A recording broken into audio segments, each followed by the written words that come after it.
Welcome in. Woo! Let's get it. Let's get it. Let's get it. Let's get it. Let's go. Woo! Come on in, everybody. You are here with your YT cheerleader. Thank you all for being here. Thank you all. Excuse me. I'm sorry. Okay, first I want to say thank you. If you're new here, welcome in. If you put in the exclamation point and the word welcome, you will get a special greeting for being here as a new person. One of my mods, please drop that in the chat for me. If you are new, put in the exclamation point and the word welcome, and you will get a special message from me and Alejandro, which is my Stream Element bot. Also, if you are a member, please put in an exclamation point and the word members with an S, MEMBERS, and you will also get a special greeting.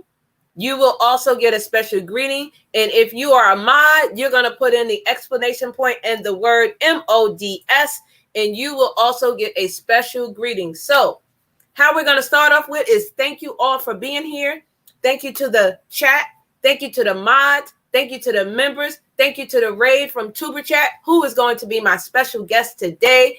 And we are here for you, all of you content creators, YouTubers, whatever you call yourself. We are here to help you today with all of your questions about YouTube. So in that, let's get it. Let's go. Woo! Positive vibes only. This stream is only about spreading love and giving you information. So I'm going to start at the top as far as it let me go back up and start welcoming you in. Again, guys, thank you all for being here. And here we go. If you're a member, please type in the chat exclamation point and the word members, and you will get a special message from me and my stream bot, Alejandro. Thank you to Nia Zone from Hawaii. House of X is here. Woo! We got Slim Jim, Longfoot. What's up? What's up? Thank you, Batman. Batman. Batman. Thank you, Batman, for being here. I appreciate you. Thank you for that like. I super appreciate you. Thank you all. Welcome in. Welcome in. We got Charlene, Abundant Blessings. Get your link from Tuber. Thank you. If you guys don't know, Tuberchat, a.k.a. Kevin K, is my YT YouTube BFF. He is my best friend. So thank you so much, Kevin K, for even being here, helping me out. You know I love you. Thank you so very much. Okay, I'm going to keep going. We got Mr. Fulton. We got 27 in the chat. Please thumbs us up and share us out if you have not already. I thank you and I appreciate you. We have Writing with Emotion, New Soul. Woo! Thank you. Hello, Vernes Closet. Now, family from my new house. How are you today? I am awesome. Again, if you are new, please put in the exclamation point and the word welcome, and you will get a greeting. Thank you all for being here. I see Kevin K coming up around the bend in the back. I will be bringing him up in one moment. We got my sissy in the building, Kristen Welton. Hey, boo! You know I love you, Kristen. Thank you so much. Kristen is, okay, I'm going to use their word. It's Tuberchat's love, okay? So they are, I call them husband and wife. But anyway, that's his wife, his girlfriend, his love, okay? So that's also my sissy in the building. Thank you so much for being here, Writing with Emotion, New Soul. Thank you, thank you, thank you. She said she's great. How are you? I'm just seeing if I'm missing you. Oh, I did miss someone. Demetrius Jones, welcome in. Woo! Demetrius Jones is here. Thank you, thank you, thank you. Hey, Sade Princess Beneficial Knowledge, welcome in. We got Wake Up Call Gaming is here. Hello. Woo! There she is. People, happy Saturday, everybody. What's up, people? We got my girl, Rochelle Vanderpool. Woo! Welcome in, Rochelle. Welcome in. So I want you guys to get your pen and paper, and I'm serious about this because today you may be learning some things that you did not know about YouTube. Or maybe you did, and maybe you can help us learn something that we don't know. But we are here to give you information to help your YouTube channel to thrive, to grow, and help it get better, help you get views, help you get subscribers. If you have not taken the poll that is attached to this live stream, please do so. And also in the description of this live stream, I have 2 links, one from Tuberchat and one from his third channel, Thrive Together. If you're not connected, please go over there, connect. Please share the love. And if you are not connected to me, I do ask that you watch a small video of 3 minutes at least. Leave me a comment and I will get back to you within 48 hours. I'm a super busy person, so sometimes I don't get back to you right away, but I will get back to you soon, okay? So if you are new, please subscribe to me. Please like the video. Watch one. If you don't like it, watch another one and see if you like it. And come on in. Woo! I'm going to keep on going, and then I'm going to bring up my YT BFF, Tuberchat Kevin K. I'm just trying to give him a minute. I know he was on live a little while ago. Hey, living beautifully. What's up, beautiful? We got Scratch and Pete. Scratch and Pete is here. What's up? How are you, Scratch and Pete? Thank you for being here. We got Alejandro, who is our stream element in the stream. We have Panama City. Hey, Panama City, what's up? We have some awesome channels in here, guys. We have 30 amazing channels. We got John H. Shelton, Ray from Tuberchat. Thank you so much. Thank you so much. Thank you. Thank you. If I'm missing you, please forgive me. Sam's Vlogs and Trains. What's up? Hi. Thank you from Tuberchat. Hey, Super Twins, Bella and Gabby. Hi. Hi. Welcome in. Welcome in. We got Raymond Santana. Raymond Santana. What's up, Raymond? How are you? How are you? Thank you for being here. Let me keep on going down. We're almost at the end. And again, if I missed you coming in, I'm so sorry, but the stream is going really fast and I don't want to keep my guests waiting. Okay. What's up, Internet at Fun? Hi. Welcome, welcome, welcome. If you are new to me, I'm going to give you a little preview of what my channel is about, but I'm also going to bring up Tuberchat. I think I may have gotten everyone. Hey, rabbit hole clicker. How are you? Thumbs up. Thank you. Welcome in. Cooking with Miss Brown. Thank you for the Tuberchat raid. I'm bringing up Tuberchat. Give me one moment, guys. I do not want to be disrespectful and miss you coming in, but I see some people that are here and the chat is really flying. And again, I apologize. Hey, the kid Leroy. Hello. I'm going to keep going. If I'm missing your name, hey, Makeup Mom and Son, how are you? Welcome in, everybody. You are Lennox Light. Hi, Lennox. Hi, baby. Okay, I think I may have everyone. And as I'm going, if you see your name on the screen, that is me saying hello to you. Hey, Mama Glow Up, how are you? Welcome in. I did see another channel, and I'm sorry the chat is going so fast I can't see everybody. Oh, there it is. Good Cemeteries. Wait, Good Cemeteries Gone Bad. Hello, how are you? Do you know that channel, Tuberchat? Yeah, they were actually just in ours earlier, and they've been in a couple of times now. Oh, awesome. And EWA Music and Wrestling. Hello. Thank you again for the Tuberchat raid. He is my best friend from YouTube. So I do thank you all the raiders that are coming in. Thank you who that was that became a member. Again, I'm trying to find it. I can't see it on my Streamyards, but I might be able to see it on my Been phone. Living with Big B. Okay, who is it? Been Living with Big B. Yeah, he just renewed. Thank you, Ben. Thank you so much. Hey, Emotion, how are you? So, guys, I want to give you a little bit about what's going to happen today. And again, please, seriously, get your pens and papers because this is going to be a very informative stream for you. We are all content creators. We all started at zero. But we, myself and Tuberchat, Kevin K, is here to help you get a little bit of more knowledge to help your channel to get to that next level. All you need is one video to go viral, and it can, believe me, make your channel amazing. And it would be that video that you think, oh, nothing. But don't think like that. Every video has the potential of going viral. Hey, Angie Poole, how are you? So I want to tell you first about me, and then I'm going to let Tuberchat tell you about his 3 channels that he has. So my channel is about manifesting, being positive, helping you with financial, and also YouTube information. So when you come here, you will get love because I am your YT cheerleader. I am your cheerleader, okay? And we are here to help you to gain that knowledge.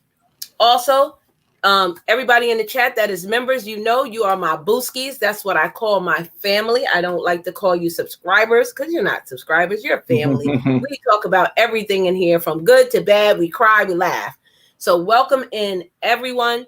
And if you're not connected to my second channel, The Mac Show, please get over there. You get an insight of me as Vern, not so much as the YT cheerleader, but it's still fun and very interesting, and I'm enjoying that channel. I'm actually have a video. It's not viral, but it's almost at 1K, and I only have like 550 followers, so I'm super excited. I think it's like at 825, 830, but I'm so excited. So guys, that's a little bit about what you will get here on Vern's Junk Closet. We have giveaways, we have fun, we laugh, we cry, we share. So that is what you will get when you're here. And now I'm going to let Tuberchat tell you a little bit about his channels, and then we're going to come back to the stream. And what we plan on doing is, if you have a question, please put a green heart next to your question, and please don't ask the same question 5 times. All you need to do is ask it once. If I don't see it, I will come back to you. Okay, so don't keep asking me how to get views, how to get views, how to get views. We're going to go over all that. I also have a pinned comment, and it says, which do you prefer to have? More views, more subscribers, or more likes? Please take that poll and let me find out what your answers are. I think I have to refresh it because I don't see it populating up there. I don't see the numbers. If you guys didn't take the poll, please take the poll. Oh, you know what? Do I have to be in my actual channel to see the poll? I believe so. Oh, I'm in VMAT. All right, let me go out and come into my own channel. But guys, I'm going to let Kevin K talk. And I'm just going to be here. You might see me click the camera off, but he's right here talking. So, Kevin, on to you. Okay, thank you. My dear BFF, Vern's Junk Closet. We've been together many times. She's actually joined us on Tuberchat, where a lot of people are familiar with that channel. Probably mostly, if you've seen me before, is regarding Tuberchat. She joined us for episode 100 and again for episode 200 to do exactly the same thing that we're doing here. So we do run a handful of channels between us. Vern's got her own couple of channels. She's got over 4,500 subscribers now, so there's obviously much to be learned from her. And she was inspirational in the creation of Tuberchat. I'd already been on YouTube for a couple of years before meeting her, and it was because of the generosity that I saw in her, people around her, other people that I was introduced to spiderwebbing out from her community, and the Hoops Family Network event originally introduced me to Vern's Junk Closet. That inspired the idea behind Tuberchat, was just another growth stream, but with the idea that we'll put focus on relationships.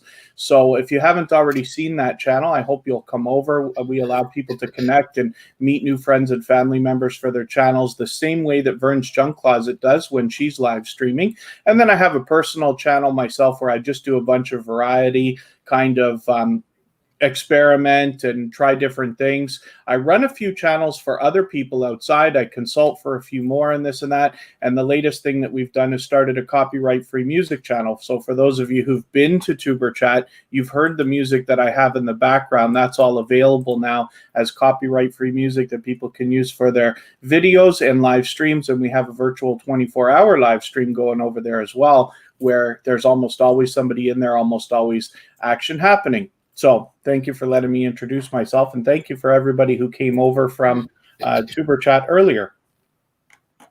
So again, if you are new here, please put in the chat exclamation point and the word welcome. I thought I had created a banner for it. And you will see a special message welcoming you in. And again, thank you all for being here. So how we plan to do this is, if you have a question, we'll answer like 2 or 3 questions first. And then we have like a kind of a roster of some things we want to briefly talk about that you may not know about or you may know about. There has been quite a few changes in YouTube, and I do want you guys to be aware of, because it may affect you positively or negatively, depending on the theme of your channel and what your channel is giving out. Okay, like for example, they have this new thing called only subscribers. Some people may like it, some people may not. So you have to figure out what works for your channel. So everything that works for my channel may not work for your channel. And I never tell you to do this. I tell you to try it and see, because you may like, I don't like that. Then that's fine. You don't have to do it. But some of these things may in fact help you. So Kevin, what do you want to say briefly about that? And specifically with the subscribers only chat mode, this is something Twitch has had for a long time, and I was so excited to see it. I said this is going to be a godsend for everybody, because it's going to cut down on the trolling and the negativity, because somebody who's going to come and spread negativity through your chat in any way probably doesn't have the patience to sit there and subscribe and wait for 5 minutes to say something horrible and then go make another account, wait another 5 minutes. They're not going to waste their whole day doing that. So I thought this is, at least for that reason, it would be great. Now, I tried it on Tuberchat last weekend on Sunday and Monday, and what we found is the chat was a lot less busy than usual. Now, Tuberchat's always busy, but I'm just saying less. We probably dropped by about 20 or 30% of the number of people. And I wondered what was going on, because that's the only thing that I changed. Sure enough, in the next couple of days, I got messages from a couple of our regular people saying I couldn't get into the chat. And I'm like, oh, great. This is another feature that doesn't work perfectly. So now we've got, I don't know how many people showed up to Tuberchat last week, couldn't get in, didn't understand. No, you're not banned. It's a glitch with that thing. So I took it off. So I'm not going to do subscribers only mode again for another, let's say, month or so, until I hear from a few more people that they've tried it and been successful. Because when you think about how much work it takes for us to get even one person to come to our channel and watch our content, God forbid something goes wrong, they leave and you never get them back, right? So it's interesting. Now, I hope everybody finds better success with that than I do, and I'll appreciate it if anybody wants to reach out to me and let me know that it works perfectly for you. But I've taken it off of Tuberchat for a little while now. Okay, I'm going to talk about premieres, two guys in a trailer, but give me one moment. Again, if I'm not welcoming you in, my mods will be. If you see your name on the screen, that is me saying hello to you. I just don't want to interrupt my guests or cut them off and be rude, but you'll see your name populating on the screen. So I see Angie Poo 215. Hey, sis. I see Sir Ism. Hey, how are you? Thank you for being here. You took the poll. Thank you so much, Life. Thank you. Thank you. It is there. Thank you. Yeah, I couldn't see it on there. I had to go to YouTube to see it, but thank you. Right now, it says that is 62% of you prefer to have more views per video. 32% of you said you would like more subscribers. And 6% of you said you would like to see more likes or thumbs up. Okay. As we go, we're going to keep getting more people in, and I'll go back and re-up the poll to see what the new numbers are. Again, thank you for coming in. Mine would be more retention and click through. We're going to be talking about that also. I thought I seen someone else put a green heart. I thought it was Angie Poo. So if you see it, let me know. I just can't see it as I'm going down.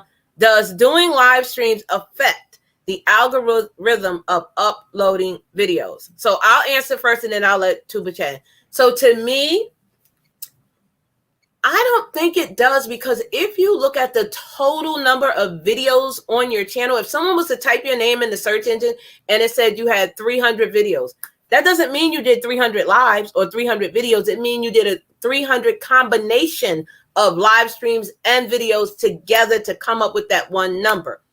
Now, affecting the algorithm, I actually, for me, and I'm being honest, for my channel, the lives work for me better than uploading of a video. Uploading of a video is still good for me because I do it as a premiere. But because I am an informative channel per se, I give out information, the live streams work better for me because people like to physically see me. They like to physically talk to me. They like to ask me questions. For some people, and I'm going to say like prank channels, videos work better because people want to see you actually pranking a person and then you uploading the video. So I hope you understand that, Ben. So for me, I believe it does not affect you. It depends on the type of channel and the type of theme that you have. So I'm going to let Kevin tell us what he thinks about that. This is more so not about the algorithm itself, but I believe that a combination of live streams and videos can benefit almost any channel. Now you have to decide what's right for you. It's not for everybody. Some channels are suited only for video, some are suited only for live streams. But if you think about it, there are a lot of people who enjoy watching videos and do not like live streams. There are a lot of people who enjoy watching live streams and do not like videos. There are some people who enjoy both. So if you think about that, your channel has the potential to be reaching two different audiences. It's almost like two channels in one. And you can marry the ideas by keeping similar content happening through your live streams and your videos. For instance, Tuberchat is only live streams. I intend on making videos, but have not yet done that. But for instance, for anybody, I believe that you can really benefit from a combination of both. The other thing is you can always try different things. You can always delete it after if you change your mind. So if you're thinking about doing it, I'd give it a shot. And like I said, you can unlist it or hide it after if you change your mind about it, but you might be reaching a potentially larger audience. Yeah.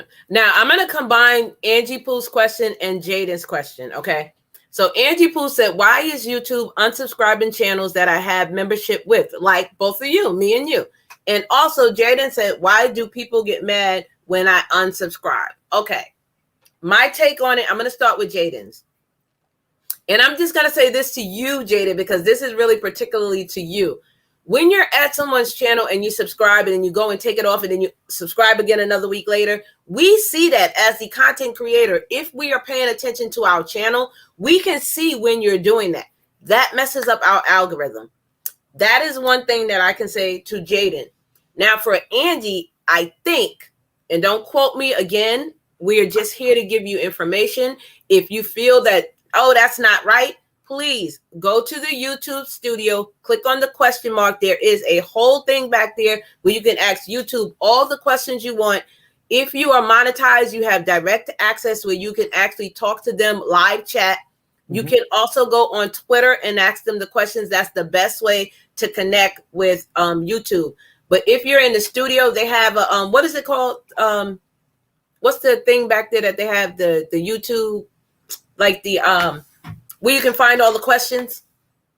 Like a forum? The guidelines, like the community guidelines. Yes, yeah. You can go back there and you can ask all the questions you want and they will ask you. So for Angie, and this is just my opinion, I'm going to let Tuberchat take on his too. I think, and I'm not sure about why they're unsubscribing you from members, but I think if your channel is not on YouTube enough, if you're not engaging enough with my channel, regardless if you're a member or not, I think that could be why they're unsubscribing you. And I'm just saying this because I think that YouTube is looking at how often you go to that person's channel. If you don't go there like 2-3 times a week, if you don't go there once a month, to me, it's a computer. I'm thinking the computer's thinking, oh, this person doesn't want to be subscribed, so they're going to unsubscribe. And again, I don't know why YouTube is even unsubscribing because it has happened to me. So I don't know the direct answer to that, but I'm assuming a roundabout way that could be it. So I'm going to let Tuberchat answer that. It seems to me that there really is no rhyme or reason. Like, for instance, Kristen Welton, who's in the chat, is my girlfriend. We've been living together for 5 years. She is a paying member and a moderator on Tuberchat and has been removed at least twice, which is ridiculous, right? And she's there for hours a day, 4 times a week. It's unbelievable. So it's really unfortunate that this keeps happening. I just believe that in the YouTube algorithm and the things that they've done, there are so many glitches. I wish that YouTube had just recoded the whole website and the whole operation a couple of years in. I believe what they did is they bought it 15 years ago or 14 years ago, whatever it was, and now it's just a bunch of spaghetti code in the background that they have problems with. They try to clean up. I'm just imagining that. I'm not saying I'm right, but It's too bad that so many features just don't work. But there doesn't seem any correlation between channels that are active to me and inactive or new or experienced, or how many videos you're putting out, how many things you're commenting on. Angie Poo 215 channel is active enough, I think, that shouldn't be happening, and yet still it occasionally and happens. She's in the islands. Okay. You know, I think, and this is my opinion, I think for the United States, and then you have the islands, and then you have the foreign countries, I think they have a total different algorithm. Because I went back there, and some of the things that they allow, like India, they gave them the some of the new things that we have out first, like not pinning the comments, the poll questions, like they gave that over there first. Like, why wouldn't you give it to United States first? Like, I think it's something. I think their algorithm is differently formatted from the United States. I believe that for real. Yeah. So let me just say, Emotion, thank you for the super sticker. I did see that. Thank you so much. I super appreciate you. And Viewer Music said, I voted for more subscribers. Is that a good decision? It's a great decision if that's what you want for your channel. You know, everyone's channel is different. If that's what you prefer, then you go with that. You don't have to do what everyone else is doing. Like for me, I love live streaming. Live streaming works for me. I do videos every so often, but live streams is what helps me because my people, that's what they want. So Life's Magical Journey said, why would I ever want to do subscribers only chat? What would the benefit be? I'm going to let Tuberchat answer that because I have not done it and I don't plan on doing it, but I know he has. So is there any benefits to doing it? Well, yeah. So what I believe, this is a feature that came over from Twitch, right? So if you imagine, if you haven't been trolled yet at all, it's coming by the time you have 1,000 subscribers. And if not by then, by the time 2,000, guaranteed. But what can happen is if you imagine the patience that somebody has to have, and it's not just for this reason, I just see a big benefit in the idea of being able to cut that down, because subscribers only mode doesn't just mean that only subscribers can chat. You have the ability to set a time limit. So you can say you have to be subscribed for 1 minute before you can chat. You can say, like I did with Tuberchat last week, you have to be subscribed for at least 5 minutes. Or you can even say you have to be subscribed for a day, which is fantastic, because what that does is it stops people from getting heated, whether it's positive or negative, and coming in and hammering your chat with different things. So it's good that, in my opinion, that YouTube's giving us these tools, but that it can really cut down on spam and trolling. First of all, the other thing is you're kind of forcing subscribers, right? So you can, it's hard probably for anybody to imagine why we would want to slow our chats down. But in Tuberchat particularly, I actually do a lot of things to slow the chat down and to slow the number of people who come in. I do everything I can to make the fewest number of people come into Tuberchat, because it's already busy, it's already going to be, but we only want to draw in the kind of people who are interested in what we're doing. We can do things to draw more people, but if they're not going to enjoy the content, they're just going to get everybody frustrated. They won't connect properly. They won't watch a lot of videos. They'll come in for a second and leave, which is bad for your retention as well, and things like that. So again, you always have to do the right thing for your own channel, but subscribers only chat, especially if you're having trouble. The number one benefit I see is if you're having trouble with trolling or spam, you could try that for a little while. You can always take it off too. You could try it for a few live streams and then turn it off later, but that can be a benefit, I think. So Kristen Walton asks, can you please touch on the new feature of automatic chapters and how it may benefit your videos? Okay, this is my take on it. Chapters are good for some channels and not every channel. So if you have a video that's like 15, 20 minutes long, and I'm gonna use me for example. Say I'm doing a video of gifts and I have 15 gifts. And I'm numbering the chapters. Okay, gift 1 is this from Kevin K. Gift 2 is this from Kristen Welton. Gift 3 is this from Angie Pooh channel. You might want to be like, oh, I just want to see what Angie Pooh got her. This way you can go there. So that's one thing about chapters. The second thing is some people like that. They want to go in, they want to watch a video, but they want to see a certain section. And I did find out through the grapevine that you get like 10 views when you do the chapters and somebody watches your video and they click on that one part of the chapter and they watch the entire length of the chapter. So say that chapter is 3 minutes. They watch the entire chapter. I heard yesterday that you get like 10 views from that one view that person is watching. So it's like I personally for my channel, I'm not doing chapters. If it's on there automatically, okay, but I'm not going to sit and type up and put, oh, here, I'm not doing that. I don't have the time for me. But for somebody else's channel, it may be good. So what's your take on it? So automatic chapters are going to be a great idea in the fact that if you're too rushed and you don't have time to sit there and do it, YouTube's going to do it for you. Now, hopefully you will find the time to go back in and correct them if they're wrong, or do manual chapters when it's appropriate for your video. If I'm doing something like music, people want to hear the individual songs, I can chop them up. If you're doing a product review, you can separate the unboxing from the setup, from the app development, from the other, things you're going to say, review and stuff like that, so it can help. The biggest benefit to chapters that I see is that if somebody searches on Google, not on YouTube, but on Google, and says, how do I find, for instance, recently I did an iPhone 11 review. How do I, what's the benefits of iPhone 11?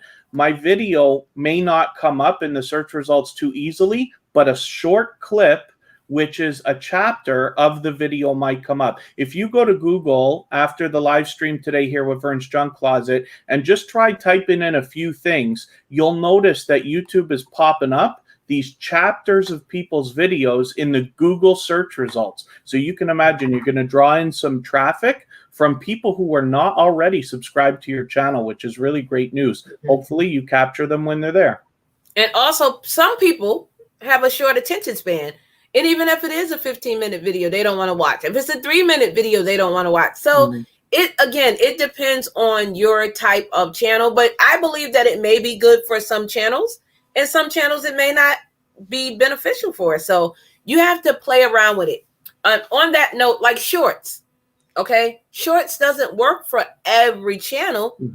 It works good on my VMAX show because that channel is not monetized.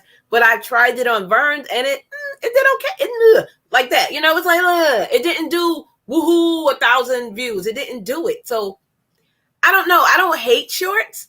If I just want to say something quick, fast, say, hey, y'all, look, I'm going live tonight at 5 o'clock. Stop on over, blah, blah, blah. I think that's good.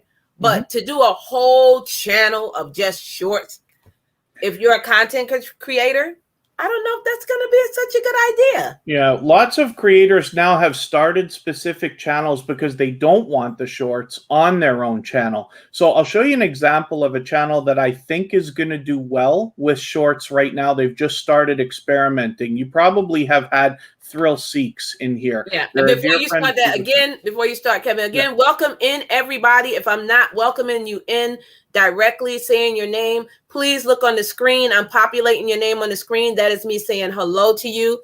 Because we're talking, I just didn't want to stop. If you want to ask a question, please put a green heart or make a symbol so where I can notice it and see it and pull up your question. We are going to keep going. Thank you all for being here. Please thumbs this live stream up. Please share it out. Please connect to Kevin K's other 2 channels that is in the description of this live stream. Also connect to my second channel, VMAX Show. And if you're not connected to me here on Vernes, please leave me a comment and I will get back to you within 48 hours. Again, welcome in everybody. If you are new, please put in the exclamation point and the word welcome, and you will get an awesome welcome message from me and my new stream element bot, Alejandro. So please do that. Thank you. I'm sorry, Kevin. Yes, go ahead, Kevin. Keep saying what you're saying. So with one particular channel, I'm just using this as an example because he happens to be in it right now and experimenting. So Thrill Seeks does amusement park, particularly roller coaster videos, right?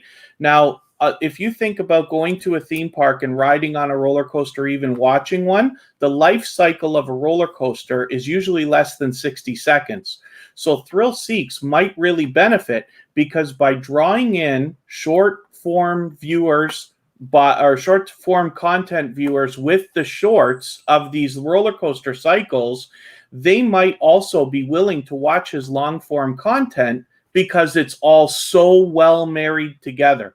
So in that case, it might be a big benefit. We see other creators like Mr. and Mrs. Annabalo have broken off into a shorts channel because My guess is, and I should ask them, but my guess is that they might have felt that that's a better idea than putting shorts on their channel, which I don't do a lot of them either, right? Yeah. But they are having some success with Instagram and TikTok right now. So shorts are also a natural move for them without interfering with their channel. Nice Star Beauty said, so having chapters shows that retention does not really matter. No, I wouldn't say that. I would say it does matter. Yeah, I will say it does matter. Kristen's asking a similar question. So as far as viewer retention, so here's the trouble with it, right? If you put chapters in your video, you're giving people the opportunity to skip ahead to parts that they want to see and not watch the whole video. My guess is that those viewers would not have watched any more than whatever they're going to watch anyway. If they were only going to give you 2 minutes, they were only going to give you 2 minutes or 30 seconds or whatever it is.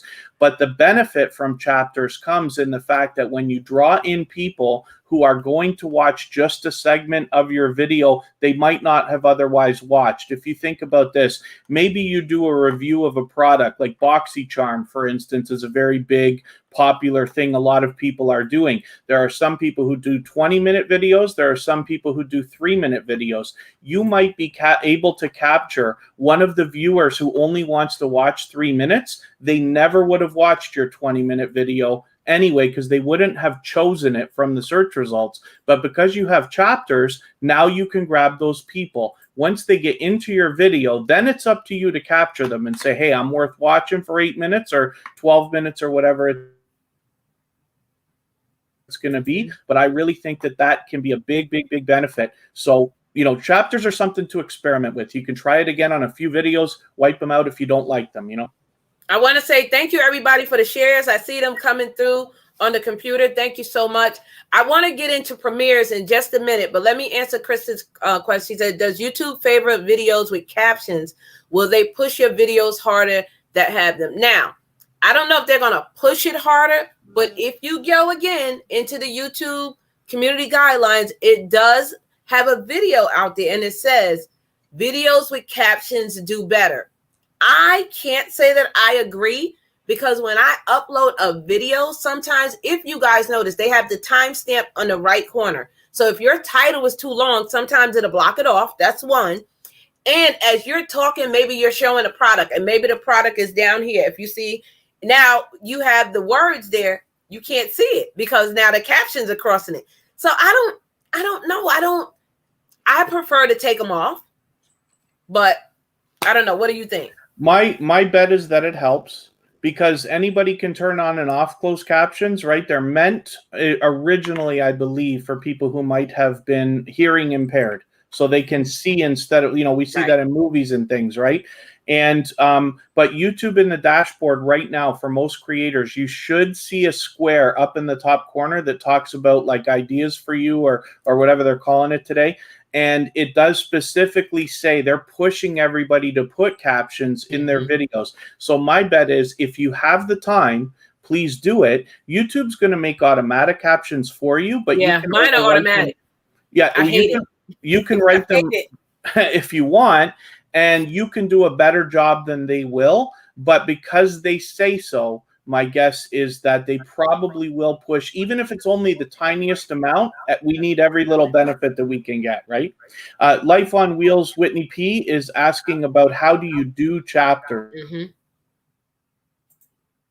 Yeah. So those are really easy actually to do. It's really tough for us just to talk about and explain, but in your description, when you want to start a chapter, you must always start with the intro. You have to start with, let's say, 00:00. Mark that as, let's say, your intro or introduction, whatever you want to call it. And when the next thing happens, then you put a timestamp. So you might say like 00:29 if it's 29 seconds in. And then you just put whatever words beside that you want. If you would like to, do you have on your videos, Vern, do you have any chapters that people can look at? You don't? Nope, I sure don't. On mine specifically, but not on Tuberchat, on my personal channel, the last couple of videos, the last couple of product reviews, I did a review of some speakers and a review of an iPhone. And if you look at those, I believe I have chapters in those. So you'll be able to go in there and see exactly how a lot it's of done. videos have them. Yeah. Very but simple. I want to say this. If you're going to do chapters and you are a serious content creator, you are serious about your craft of being a YouTuber, this is work. Some of you already don't want to do the work. So if you are going to do chapters, just know this is a job. This is a part-time job for some and a full-time for others. Doing chapters is not just the 1, 2, 3 thing. Like, you have to go in there, you have to put the numbers, you have to add the work. Like, if you don't like editing, you're not going to like to do chapters.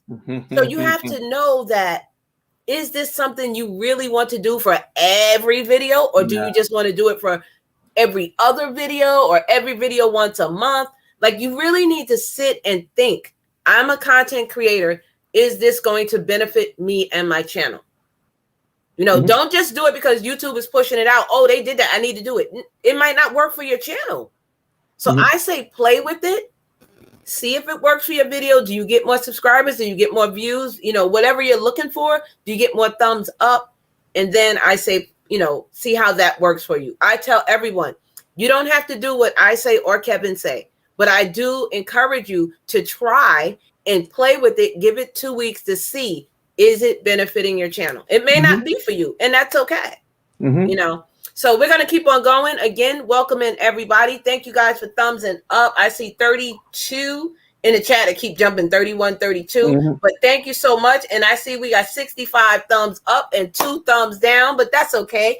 All thumbs matter. Thank you, thank you, thank you. So guys, if you have a question, I am going to ask you to please put a green heart or a symbol so I can see it. And also, if you are new, welcome in. Please put in the exclamation point and the word welcome, and you will get an awesome greeting from me and my new stream bot, Alejandro. Night Star Beauty said the new iCards need to be longer. I agree with that. I think they need to also.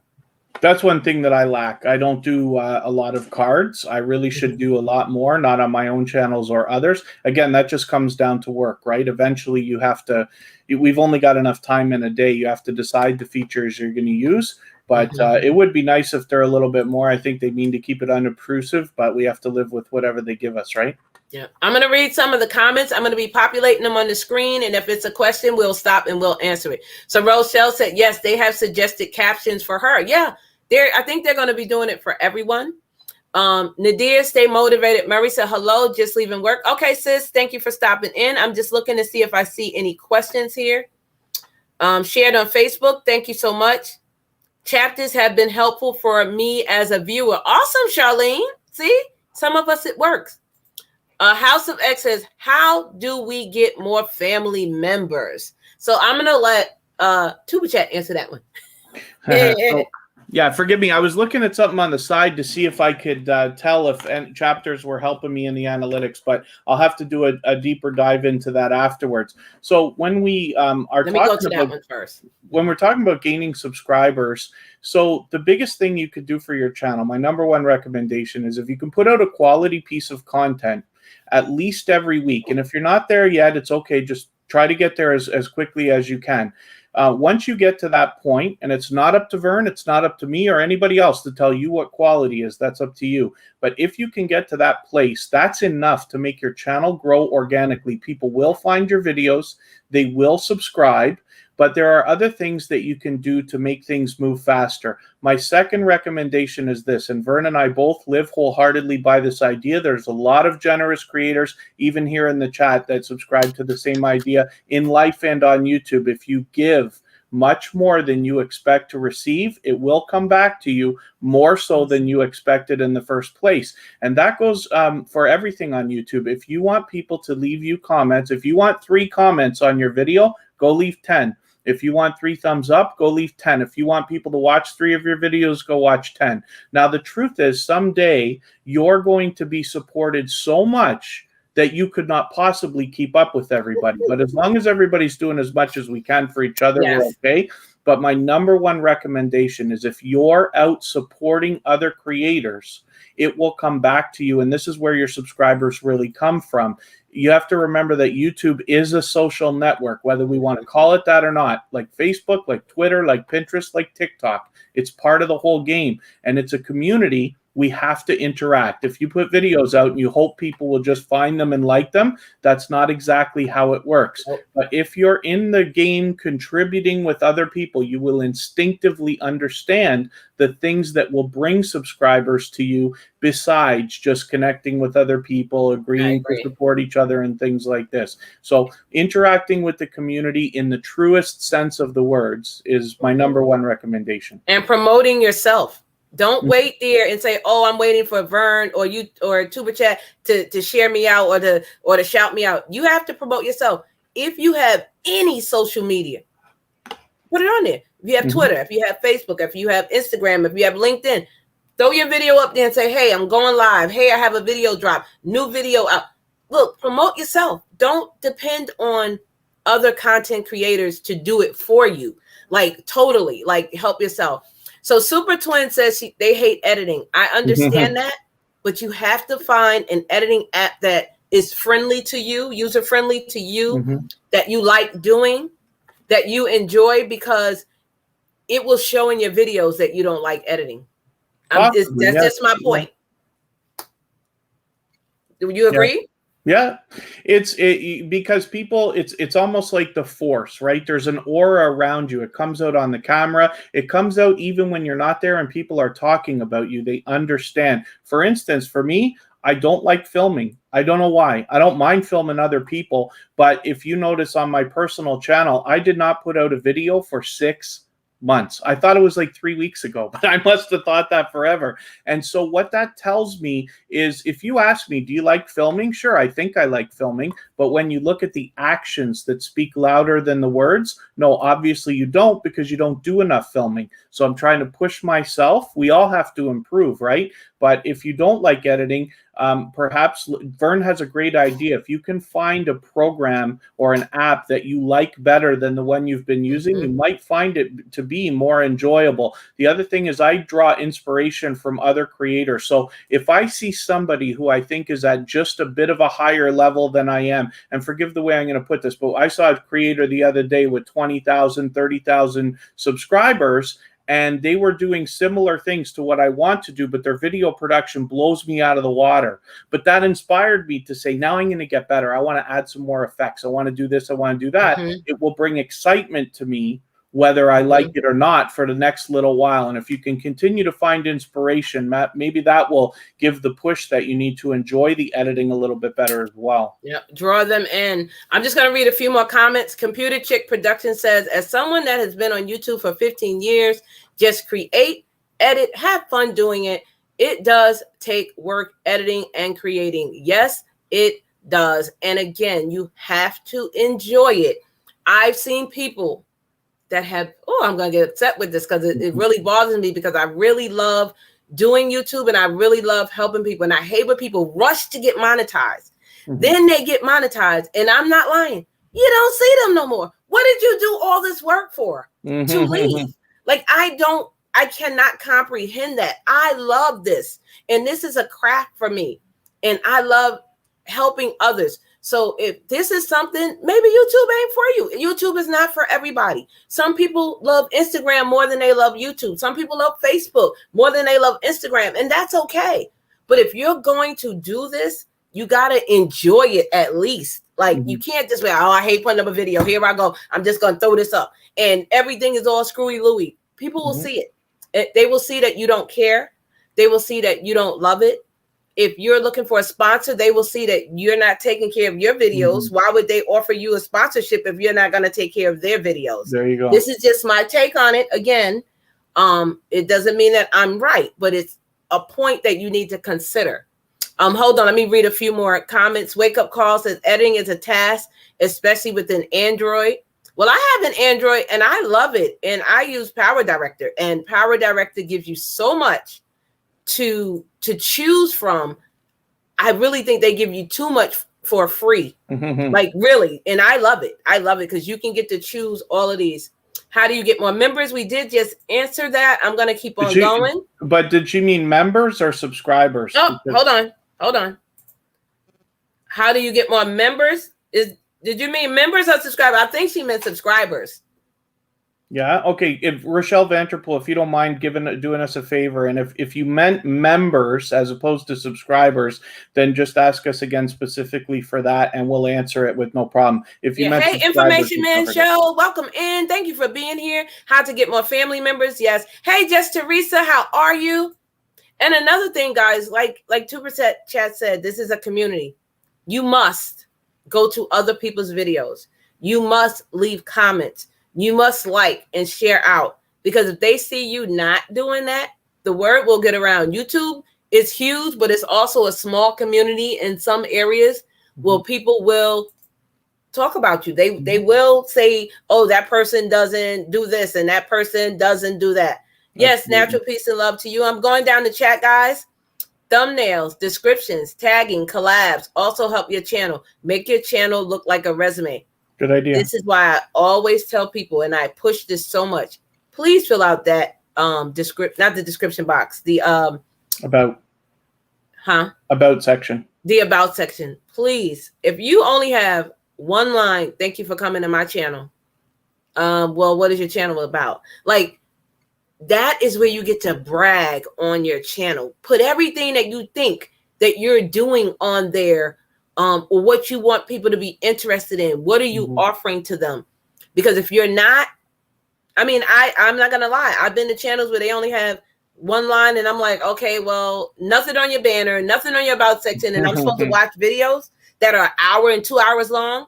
I don't think so. You don't have an intro. You don't have an outro. You don't have anything telling me what your channel is about. This is why YouTube gives you this. YouTube gives you intro and outro, because it's like your business. You're going to have a blank glass in your business. If I'm coming to your business, what are you selling? I don't know. It's empty. Well, how do I know what you're selling if you're not telling me? Do you guys understand? I want you to think about this in a way of, you have a blank piece of paper.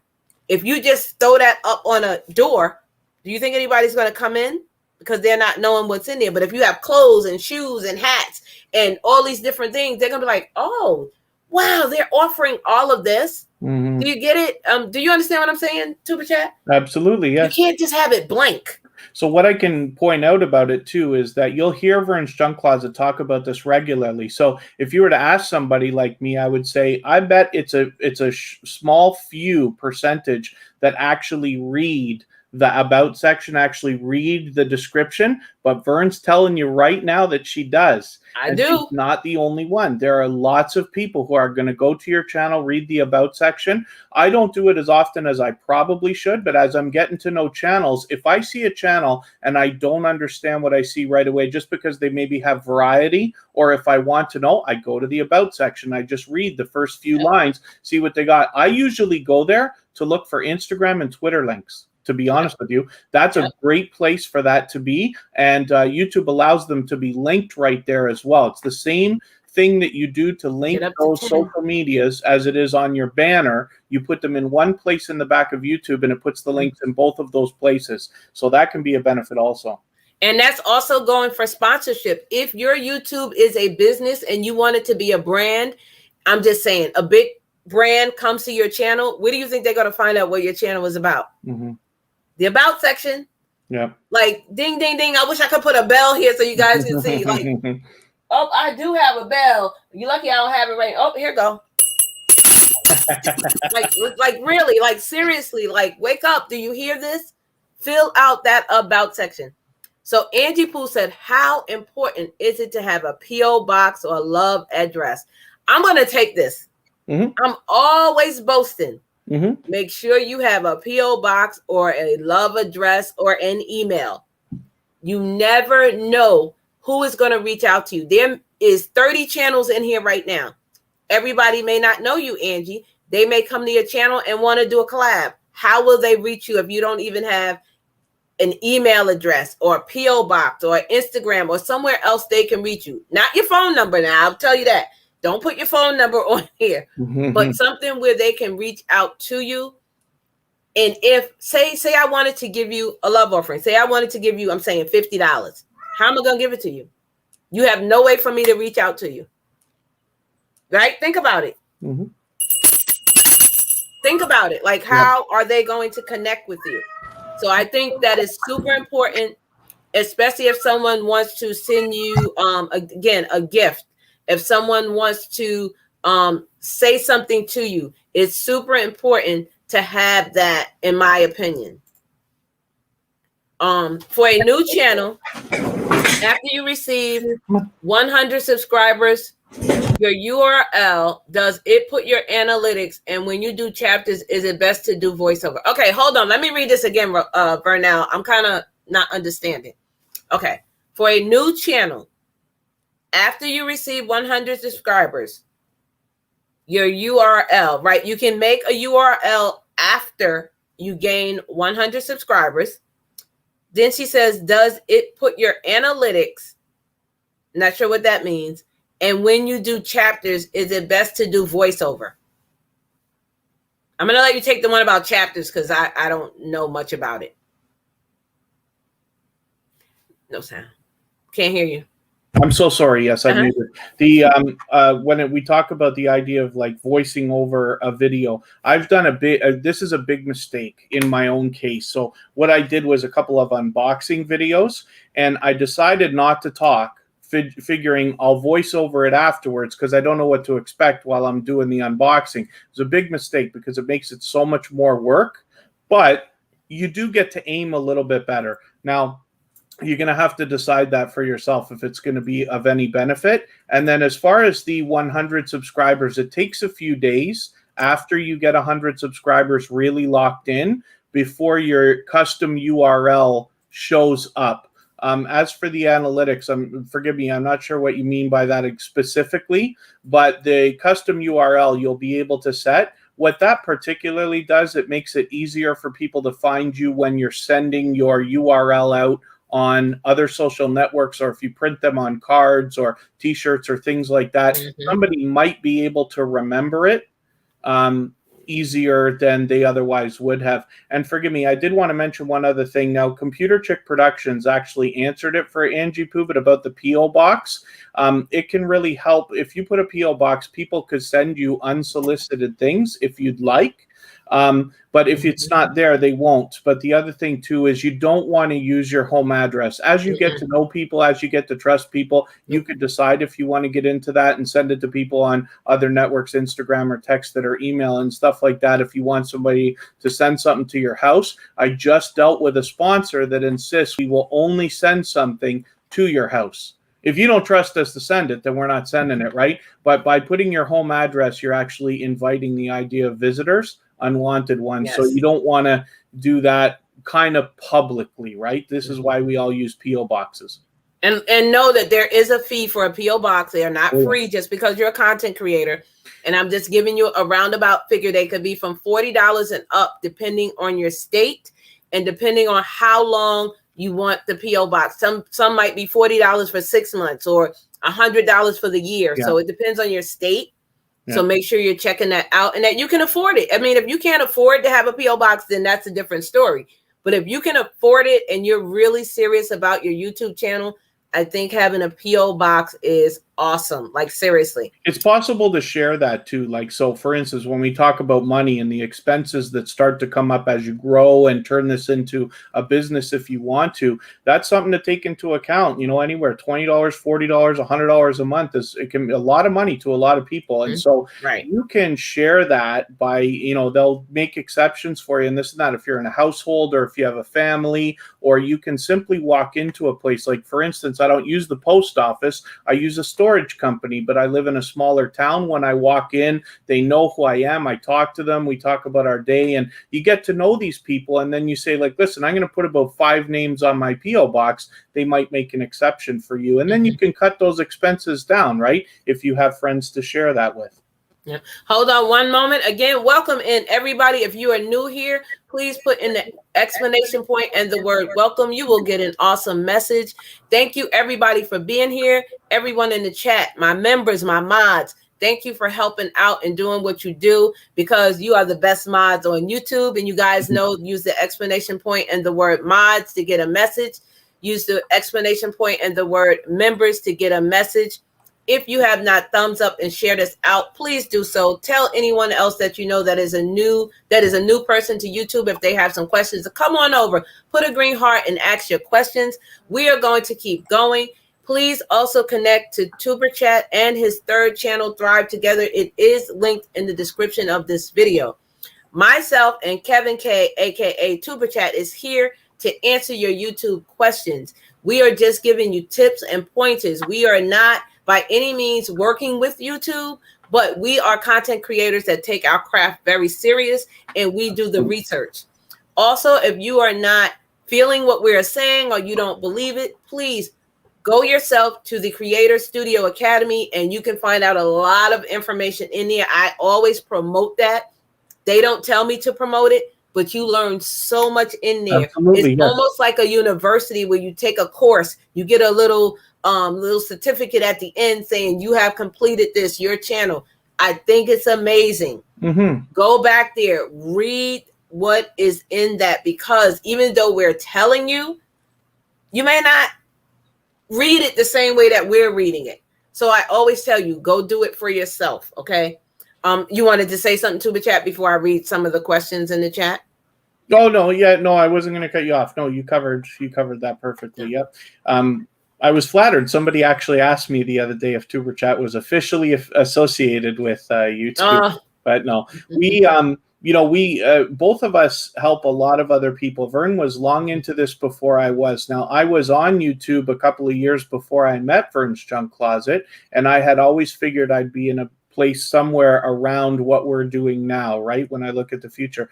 But we both enjoy helping, but we learn from creators of all sizes every single day. So I especially appreciate when people engage the chat.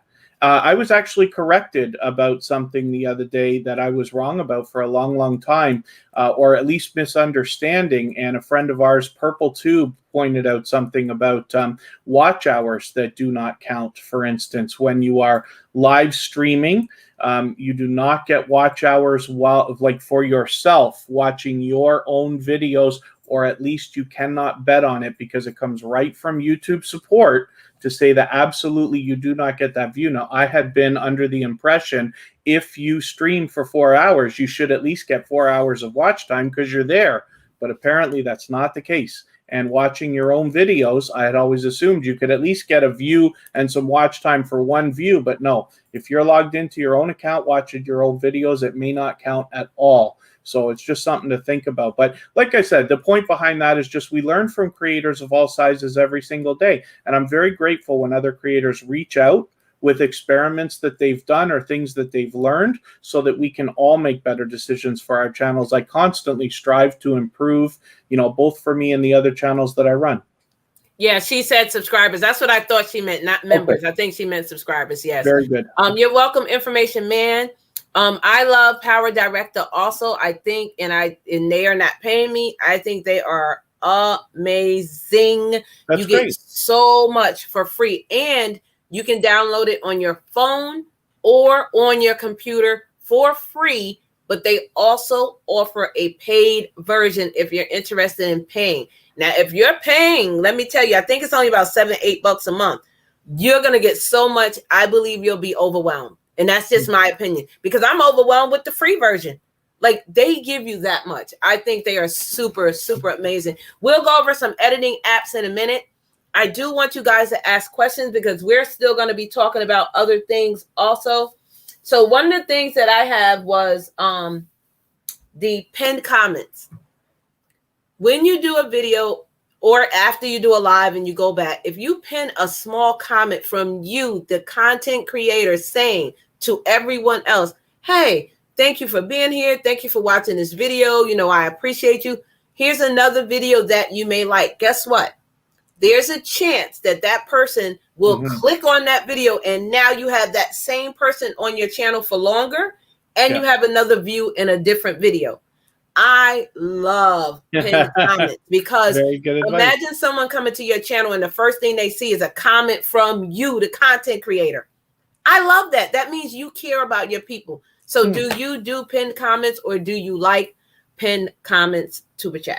I'm going to be liking doing it a lot more after we just talked about this, because I don't do it, but I see how passionate you are about it. And again, you know, this all comes down to work and time and everything else, but maybe that's something that needs to be forced, because yeah, it probably is a great idea to put your best foot forward and be at the top of your own videos with a comment in that way. Or you can, people really love it when you pin their comment. If you pin somebody's oh my God, they love it. On your video, they get a notification. Same as sharing a video on your community tab, they get the notification about that in some way, shape, or form. And I promise you, the number one engagement for me personally, especially on Tuberchat, is I share 6 to 8 times a day, mostly for other creators. Yeah. I get a thank you for almost every single share, because they notice it.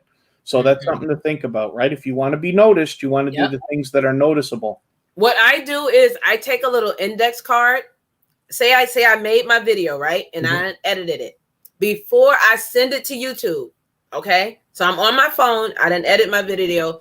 I put, make sure you put intro music. Make sure you put outro music. Make sure you put end screens. Make sure you put end cards. Did you add music in the middle? Pin your comments. I put all of this on a card, and as I go through, I'm checking off to make sure I added everything. Sometimes I forget. Sometimes I use YouTube music and I forget to put the name of the YouTube music. Have you ever watched a video and you heard music and it was like, oh my God, that song is amazing? You go into their description box, the song is there. Now you can use that song. Sometimes I forget, but now I'm noticing I am remembering to put that in there. Also, in your description box, put what the video is about. Hey, in this video, I am talking about how to use light bulbs and which light bulbs work better for your house. Thank you for watching this video. You know, I put love and light, or I put please enjoy.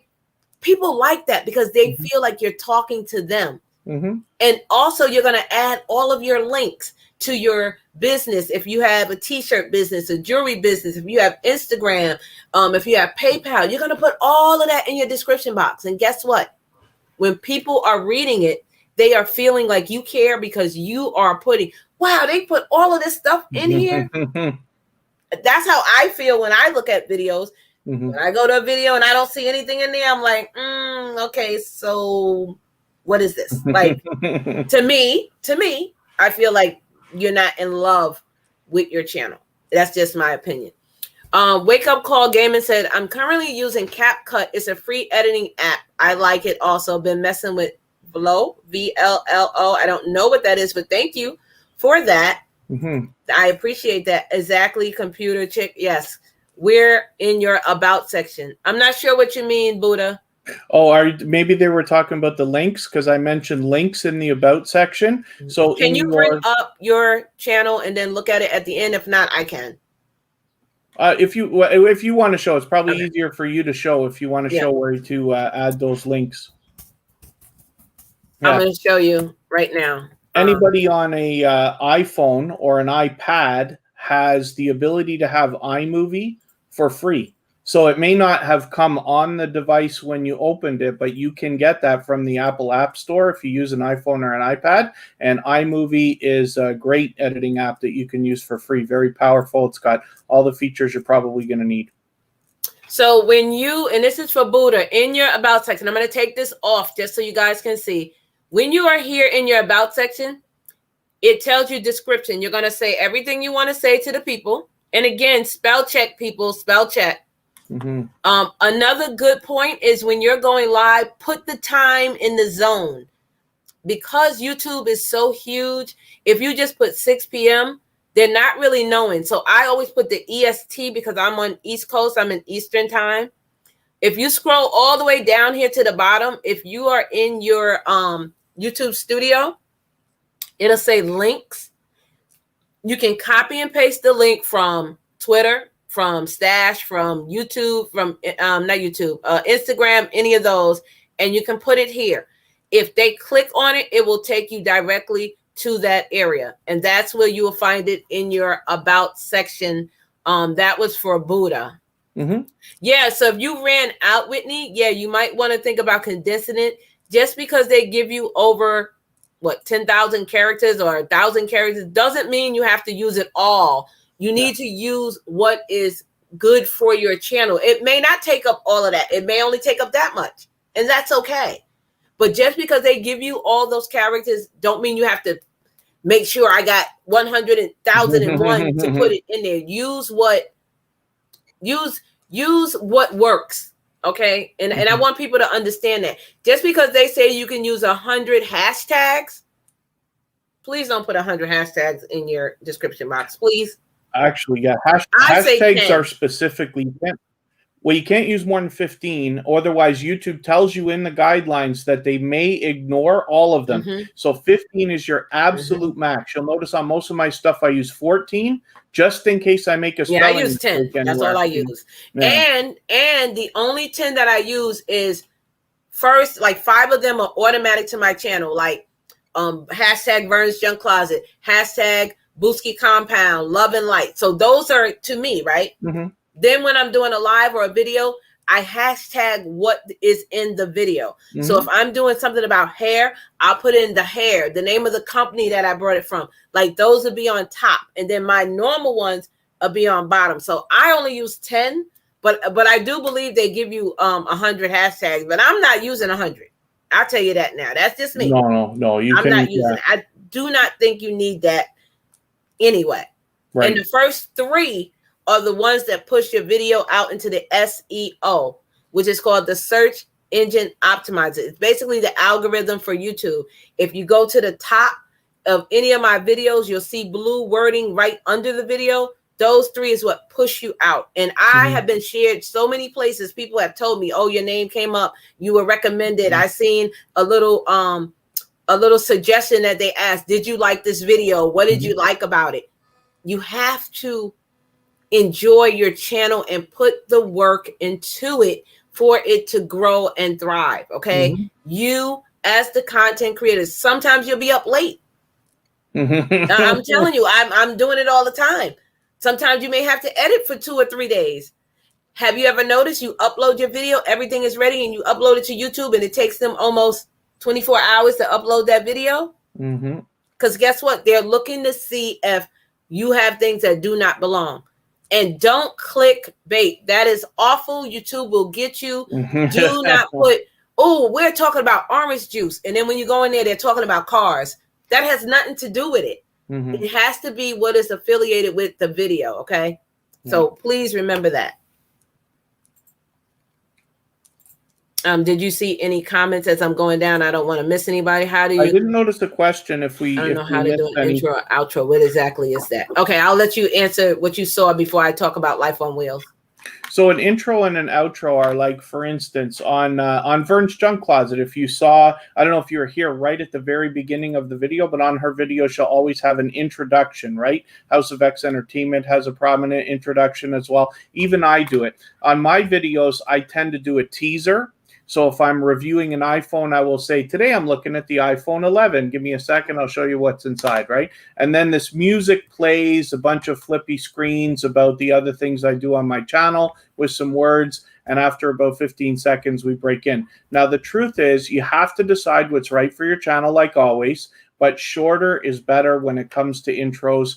And when it comes to outros, one of the things we have to be careful of is if you're getting around to the last 30 seconds of your video and you say, okay, everybody, that's a look at the iPhone 11, you just gave them permission to cut off the video. I'm guilty of it. I do it on I do it on tons and tons and tons of videos. One of the things we have to get away from is giving people permission to leave as opposed to letting the content roll right to the end of the video. So an intro and outro are not as important as we think they are. We like them. But viewers, that was something that was invented when television was a brand new thing, like 50 years ago, 70 years ago, whatever it was, where somebody may not have seen a television show the week before, so they needed an intro to understand what on earth was going on so that they would hopefully stay and not change the channel. But we bring that with us here into radio shows, into podcasts, into YouTube videos, and everything else. So you got to think about that. your analytics will tell the truth for you. So when you look at your videos and you look at the analytics, if you're losing 50% of your people in the first 5 seconds, like I lose a lot, it's because the intro is there. So sometimes you can try not having one or a much shorter intro, but it's a thought, right? You have to decide, and your crowd and your analytics will tell you what they like. And also, not only in your videos and when you're going live, for your channel, there's an intro and an outro. That should be 3 minutes or less, in my opinion. Okay, you can Google it in the studio, but I say 3 minutes or less. It's just a quick blurb of, hi, welcome to Vernes Junk Closet. This is what you're going to get here. I'm your YT cheerleader. Thank you for being here. You'll be my Booskies. Come on in. Like, to the point, quick, and get it done. You don't have to tell them every 20 things you do in your channel, because I do a lot, but I just give them the brief to pull them in. Okay, in my opinion. Yep. Tiffany said she tried voiceover. Is hard. So I don't think voiceovers are hard. What I think is hard is remembering what you said at what point. So you might be doing a voiceover, but as they're looking at you, you're talking and it's not matching up. So that, if you don't remember what you're doing, maybe voiceovers is not for you. Or you can do the video, and as for Power Director, as you're doing the video, you can mute what you're saying. And at that time, you can do a little short video recording and say, hey, in this part of the video, I was talking about my hair. You see how I parted it? And as you're doing it, and then put that clip in. So it's different ways to do it. And that's what I love about Power Director. It gives you so many options to add the voiceover, take it out, turn the music down, add it up. So I love Power Director. They need to be paying me, because I'm always promoting them. Most apps will use that too. I find that most people don't like their own voice. If you ask somebody, they'll say, I don't like hearing my own voice, almost as much as I don't like pictures of myself or seeing myself on camera. But I promise you, your voice is fine, right? So it sounds better than we all think it does to hear yourself on a tape or on a recording or on a video. So I don't know if that's something that might deter people from doing it. When I do a voiceover, what I do is I render out a bad quality version, really small file size of the video, and I run it in a video player. So I watch the video while I record onto my phone, the voiceover. Then I drag the voiceover in so that it avoids the problem of not matching up. You still have to chop and cut and everything else. It's more work.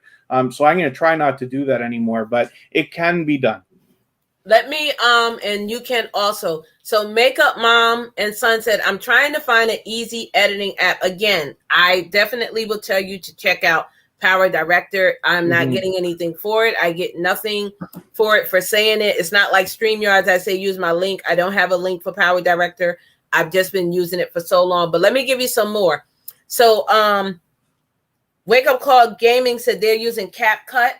We have Kind Master, and that's Kine Master.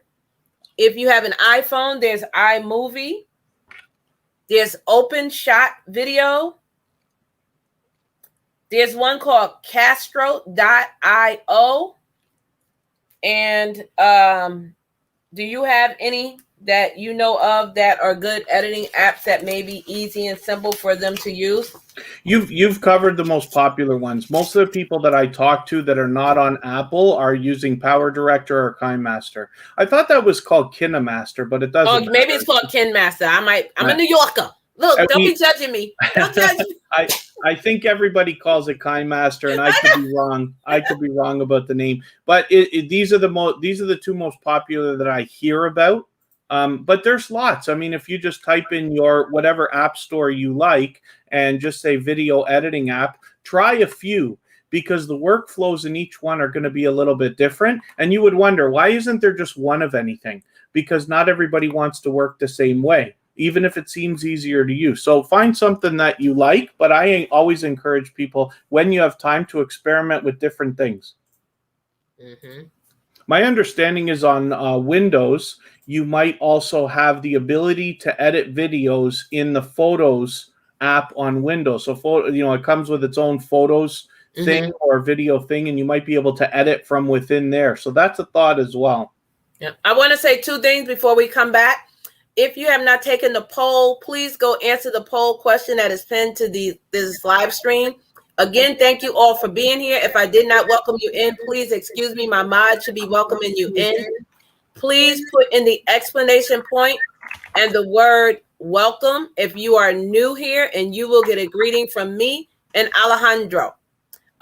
Life's Magical Journey says, thank you for all you do to help us. There's so much to learn, much appreciated. Yes, we love doing this. And get your pen and papers and take down these nuggets so you guys can get the information. Just Teresa says, when you are able to make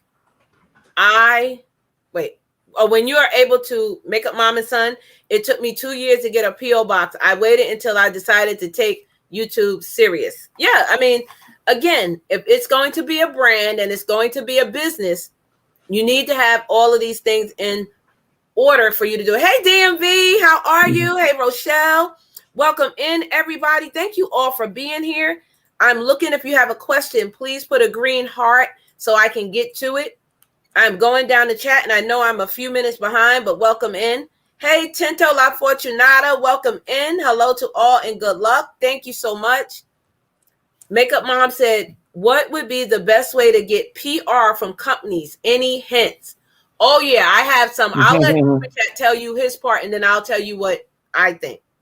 Yeah, so there's lots of ways to get PR, but one of the things is if you can promote yourself without really sounding like you're doing it from a self-centered way. I don't know if this makes sense the way I'm putting it. That can really help. The other thing is there's lots of people who want to promote you. So if you consider yourself any kind of an expert in anything at all, you might be able to find other people, like, for instance, blogs or podcasts or other things where you can reach out to them. So for instance, Makeup Mom and Son, so makeup focused that she could reach out to makeup bloggers, especially in your hometown, right? Like it happens to be in New York, but in your area, you might be able to find people who are just looking for content on other platforms and therefore will add you. One video that I had got like 5,000 views years ago, and it was because it was a song that was popular at Christmas.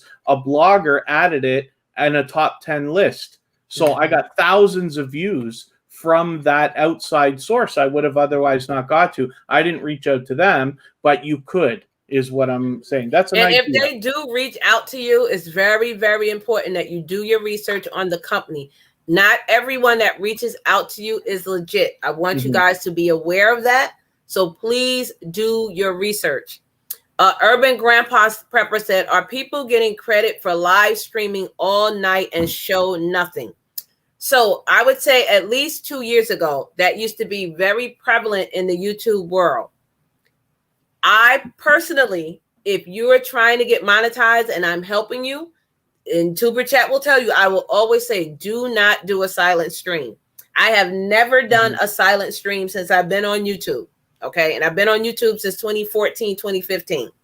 However, there are people that do it. Now, if you are not monetized and you're going up for monetization, and this has happened, and this is proof, several people that I help have came back to me and said, YouTube has told me I have 1,200 hours of silent stream. They are not counting that. I'm not getting monetized. They're giving me 30 days to recreate those 1,200 hours. So yeah, there is a chance that YouTube will deny you monetization because guess what? That is not content looking at a blank wall. Who is going to put an ad on that? I wouldn't if I was a company. So you have to think, like I said, as a business, if you're trying to get monetized and you're trying to get money, this is why YouTube have you sign off on a YPP, YouTube Partner Program, because you are basically under them. You are in contract.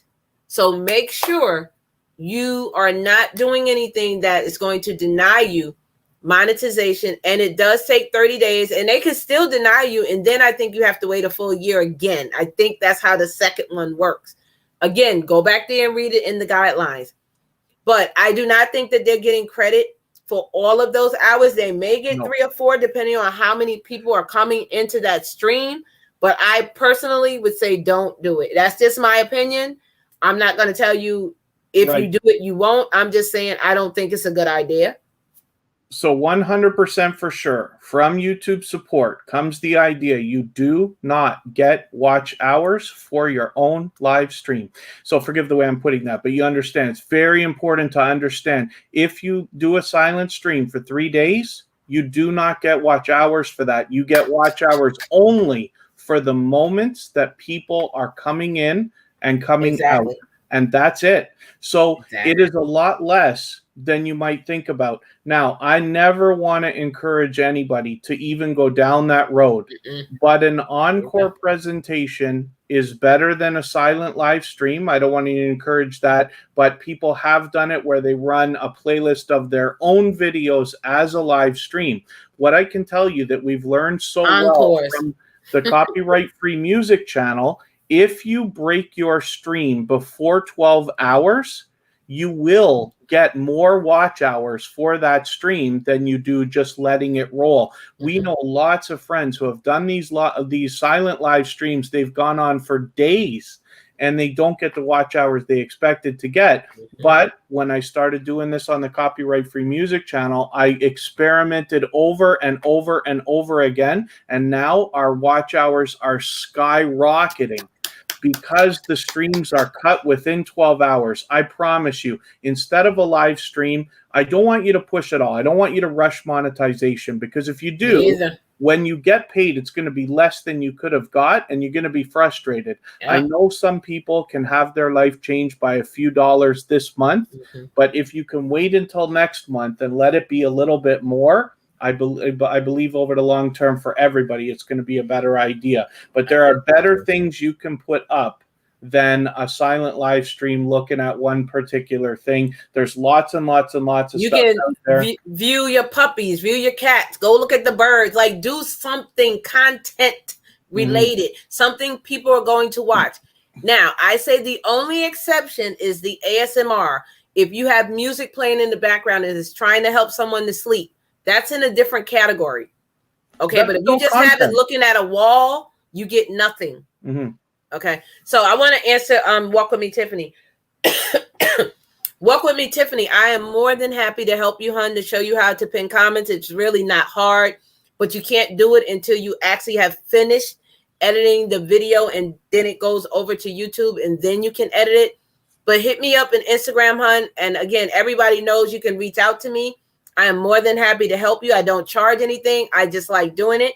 If you want to give a super chat and a super sticker, thank you. But I'm not going to charge you to do something that's free, because if you did the research and looked in the back of YouTube, you will see how to do it. But sometimes people need to physically see and show you how to do it. And then like with premieres, I love doing premieres. I just could not get the hang of it until somebody actually walked me through it. And then now I'm a pro at it now. Listen, I'll do a premiere in a minute. I love my premieres. Teresa said she loves pinning comments also. Yes. Good afternoon. Hey, CK311, how are you? On the video, I thought you meant in the chats on a live. I'm not sure what you meant, Walk With Me, Tiffany. Oh, on the video. That was a while back that you said. I pin people comments, helping their channel out as well. Awesome, Computer Chick. Thank you. So, guys, reach out to Computer Chick. She also says she helped. I got to start pinning comments more. Yes, since I got my community tab. And yes, it took me 15 years to get it. I promote other channels as well as content that is coming out. So, let me just go back here for 1 minute. If you are new to YouTube, the first thing is welcome to YouTube. Welcome to the family. You actually took that step and said, I want to be a content creator. So now you made a name of your channel. You're uploading videos. Now you're getting subscribers. Once you get the first thing, once you get to that 100 subscribers, that is officially kind of like you are a content creator. This is the time where you can actually go and create a customized URL for your channel. What that does is help other content creators to share you out, because now you have a customized link. Once you get to 500, some people do giveaways or just say thank you or just have fun stuff going on. Not a lot of money, just like maybe $50 or whatever they're doing. When you say, I'm serious about creating content, now I have 800 followers. Ooh, I want to get monetized where I can make money off of YouTube. I can start getting revenue. Once you get to 1,000 public watch hours in a 365-day span. People get confused with this. It is 12 months, okay, from the time you uploaded your first video. So if you went on YouTube Live today for your first time, you will get watch hours starting today. But if you uploaded and you made your YouTube channel today and you didn't do a video for 3 months, you will not get time until that third month when you first upload a video. Okay, so you get 1,000 subscribers, and I apologize, 1,000 subscribers and 4,000 public watch hours. I'm sorry, 4,000 public watch hours, meaning none of your videos can be in a private state. There is a video, and I'm always pinning it. I don't have it right now, but if you want it, I will pin it. But if you go into the Creator Academy and you type in monetization, it will pop up with a guy with glasses, and I want to say his name is Stan or Steve, but I could be wrong. But that is an awesome video. I tell everybody to go and watch. So once you get this 1,000 subscribers, you get a thing called the community tab. Once you get that community tab, you can help out your fellow content creators by sharing out their videos. You can hashtag them in it if they have 1,000 followers. You can, ask them, hey, I'm doing this video, share it out. So having that community tab opens up another world. Then once you get to, I think, 100,000, then you get more. So as you keep going up in YouTube, you get more. Like you get stories, you get all these other different things. Your community tab prior was called the discussion tab. So, you have to make sure that you're wanting to do this journey. It is a journey. It's not always easy. You're going to get frustrated. You're going to want to give up. I'm not going to lie to you. You're going to want to. I've helped plenty of people that I'm like, I'm quitting YouTube today. I can't take it no more. But if this is something you really want to do and you're putting your heart into it, go for it. If you're a member, put the go for it symbol in the chat. Put go for it. I'm going to let Kevin speak on that. New content creators, what should they know about being this? And I'm going to be hitting comments up on the screen. And as I'm going through, I'll leave you a message. So again, I always go back to the simple idea of posting quality content once per week, getting at least to that point as fast as you can.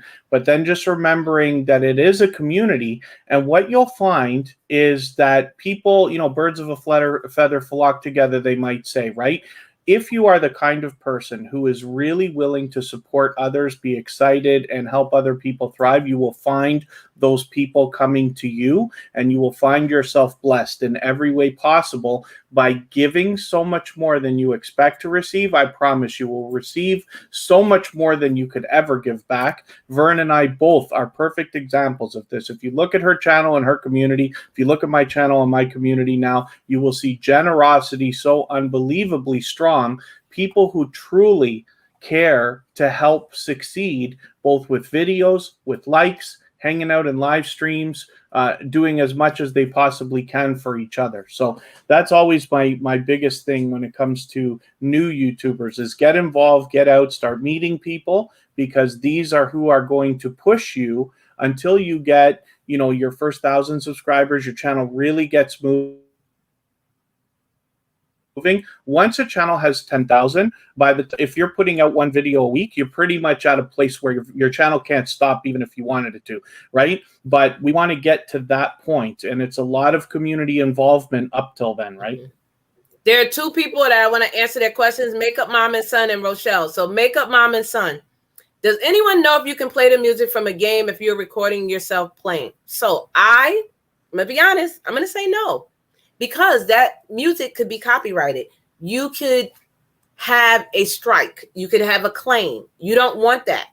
Because if you're in a store and they're playing music, you could still get a strike or claim. If you are a music artist yourself, you could still get a claim or a strike on your own music. I tell people be very, very careful with music, especially from editing apps or games. Now, if you're in the YouTube studio, there's plenty of music you can use. However, there are some that you have to actually give credit to the what do you call it? The author. What is it? What is it called? The publishers, the publisher, and like that. So you have to know that too, because there's a lot of music that I use, and they say, "Oh, you have to give credit to John Green. He made this video," and I'm like, "Oh, dang it!" So now you have to go and copy and paste all his info in your video. And if you don't, I believe they may come back and say something to you. So there's CC music, and then there's music that doesn't have the CC. So I would say be very careful with any kind of music. I'm going to let you answer that in 1 minute, Tuberchat. I wanted to look at Rochelle.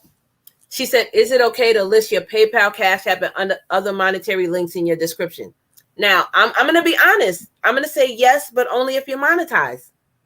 Because think about it. This is a third party. You are telling people to go somewhere else where they have to have money, and YouTube is not getting a cut from it. So I say that. I mean, if you want to, you can. But I say at least wait until you're monetized to do all that extra. Only because you don't want to get in a rift with YouTube because they're saying, hey, you're saying tell people to come over and give you money, but they're not getting their cut from it. Do you understand with that? So if you want to go back to Makeup Mom and Son about the music first. Yeah. So what I would do then, if you're going to get into gaming, is just have a look on YouTube and search for the game you're looking for and see what other people are doing. If they're making videos and playing the games, you'll know if there's copyright IDs in there. When you look in their description, YouTube automatically puts the songs in the description. If YouTube's done it, and you'll know when you see it, then you know that that game's okay to play. But you just have to know that these games nowadays, especially that have so much music in their soundtracks, could cause a little bit of copyright claiming and things like this. So you just have to be aware. So I would research them. The other thing too is I would suggest making videos of the game you expect to play, even if you don't publish them. Put them in the YouTube studio and see what happens, because I have seen with my own eyes, been in a chat on a live stream where somebody lost the stream because their child was playing a video game in the other room and the music caused the stream to go down. So they're bots and they can pick up all those little sounds. It's been a year or so since I've seen that happen myself, but it has happened. So it's, again, just experiment. And videos, if you post a video and leave it private and put it in the YouTube studio, the algorithm will sniff out any copyright that it needs. But a lot of games are okay. So you have to research the individual game. Night Star Beauty said, I invested in a really good microphone. Makes a big difference. Now, I'm going to say this. When you're first starting out in YouTube, please don't go out there and buy the most high, fancy microphone, camera, light, all that. You don't need that. Use what you have until you can get more creative with using other things. Now, I'm going to tell you, I have my computer right now turned down to 15. You hear my big mouth, and I know it's loud. So sometimes you don't need a microphone, but if you do need a microphone, I'm just saying you don't have to go out there and break the bank to invest in becoming a content creator at the start. Okay, at the start, as you go on, like I didn't buy my computer until like a year later. I was using a little Surface Pro, and it was doing amazing. And I was on Stream Labs at the time, and I couldn't bring people up. And then I got into the first one was Lola, and then I went to Stream Labs, and then I went to StreamYards, which I love. But now they have this new one out called Restream. I don't really love that. I don't know. I don't like because of how the words are on the screen. It reminds me of Lola. I don't know. I just don't. For me, I don't like it. I love StreamYards, but I'm just saying I don't think you have to go out there and break the bank to do that. One of the things when it does come to equipment, it will be something that you'll want someday. Whether we talk about green screens like what I've got here that I'm shoving out of the way and back and this and that, or microphones and things like that. You got to learn about the different pieces of equipment and the things you might like. So the reason I did buy a microphone, now I could afford to get it, which I'm very happy about, and this and that, you can double things up. So if you buy a microphone, consider doing a review of it, because at least you might be able to make some money back, right? But what I heard, I use an iMac, so it's not the worst computer in the world. But when I heard my own voice on Tuberchat in the first many episodes, I said, my goodness, I'm better than this. Anybody who's going to get to know me is going to know that I did radio and music in the past. It's inexcusable for me. to have bad audio. So I went out and got a microphone, but I researched what microphone I wanted first. There's always going to be a few, and I budgeted. I didn't buy $1,000 microphone. It's not necessary. Just anything better than what comes in my particular computer at the time, which actually was much older. My computer was from 2011. So it's already 10 years old now, 9 years old when I was starting Tuberchat on it. Now I've just upgraded. That's something you'll want to do. But again, you just want to research, ask your friends what they're using, you know what I mean? And see what they're happy with and how they feel about it. I love, love, love my microphone. And so if somebody was to ask me, I'd say, yeah, if it's in your budget, then this is something to think about getting. But there's lots of great stuff out there too, but you don't need it. As a matter of fact, as well, only up until recently, even now, most of my videos are filmed with an iPhone SE from 6 or 7 years ago. And I have a newer phone, but my gimbal and everything works with the other one. It still shoots 4K. The audio is still fine. And I have videos that have well over 250,000 views. I think one of them has over 500,000 views now. Not on my channel, on a channel that I run, but it was filmed with the same phone that I had been using with no microphones, no additional footage, and outdoors. So you really may not need it as soon as you want it. And if I asked everybody in the chat right now to list me off your first 5 videos you ever made in order, I'll bet you nobody could do it, because none of us even remembers our first few videos. You'll go back, you'll somewhat remember, but it's not going to matter when you make your 20th, 30th, and 50th video and beyond, right? You'll just get better as time goes on. I want to say again, if you're new here, welcome in. Please put in the exclamation point in the word welcome. You will get a greeting. Thank you all for being here. Please share us out and thumbs us up. My mods and my members, you are the best. If you have a question, anyone in blue can help you out. I do want to say, please take that poll if you have not taken it. And I just want to read some of these. So some people are given some editing apps. They got Canva, iMovie, Filmora, I use it, lifetime memberships. So guys, these are some great things that you can get on your own. They say, Computer Chick says you get all the updates. Another good editing app is Viva Video. Okay, see, my stream, guys, we are all here to help each other. And again, there may be some things that you don't know. Please put in a green heart if you have any questions. And we're going to keep going. I just want to go down for a few minutes and read some of these. Also, you can create thumbnails with Windows 10. I did a tutorial on it. So guys, if you want to see that, go over to Computer Chick Productions. She did a tutorial. Tuberchat has plenty of tutorials.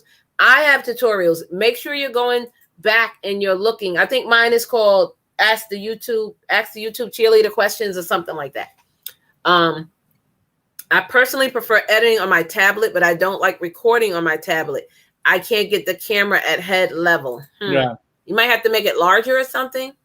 You're welcome, Angie. Thank you. She might benefit from putting it on a stand of some sort, right? So when you could tell when somebody's using a laptop computer, for most often the video is looking up at their chin. Whereas somebody like me, I happen to be on an iMac right now, so my camera is way up here. And it's kind of above eye level, actually, right at this point. When I use a phone to film, then I will put it on a stand, so you have to lift it. Often when I get people to film, if they're a foot shorter than me or something, I'm not tall, but if they're shorter than me, I might say, do me a favor, hold the camera up here. You know what I mean? Because it is a little bit of a better look. But you can use anything around the house. You'd be shocked to see. One of these days I'll do a how to make a video, and I'll show you exactly what I do, where I have a phone with a little, cheap stand, but I put it on a stool and I'm sitting on my kitchen table with a tablecloth and I'm hiding everything around, and a lot of people can do this. You can use things around your house. I used a picture frame when I first started and I just put my phone in it and that was it. I sat back. You can stack. And also make sure you are editing in horizontal, not vertical, or for YouTube. Okay, because if you do it vertical, you'll get the black lines, and it just doesn't look good. I'm not gonna lie. I have a couple of videos like that, yes, but make sure you try to work on it to edit it better. Life on Will said, if they deny you monetization, will you get another chance, or will they tell you that you can't get monetized? They will give you 30 days to recreate the hours that they took from you.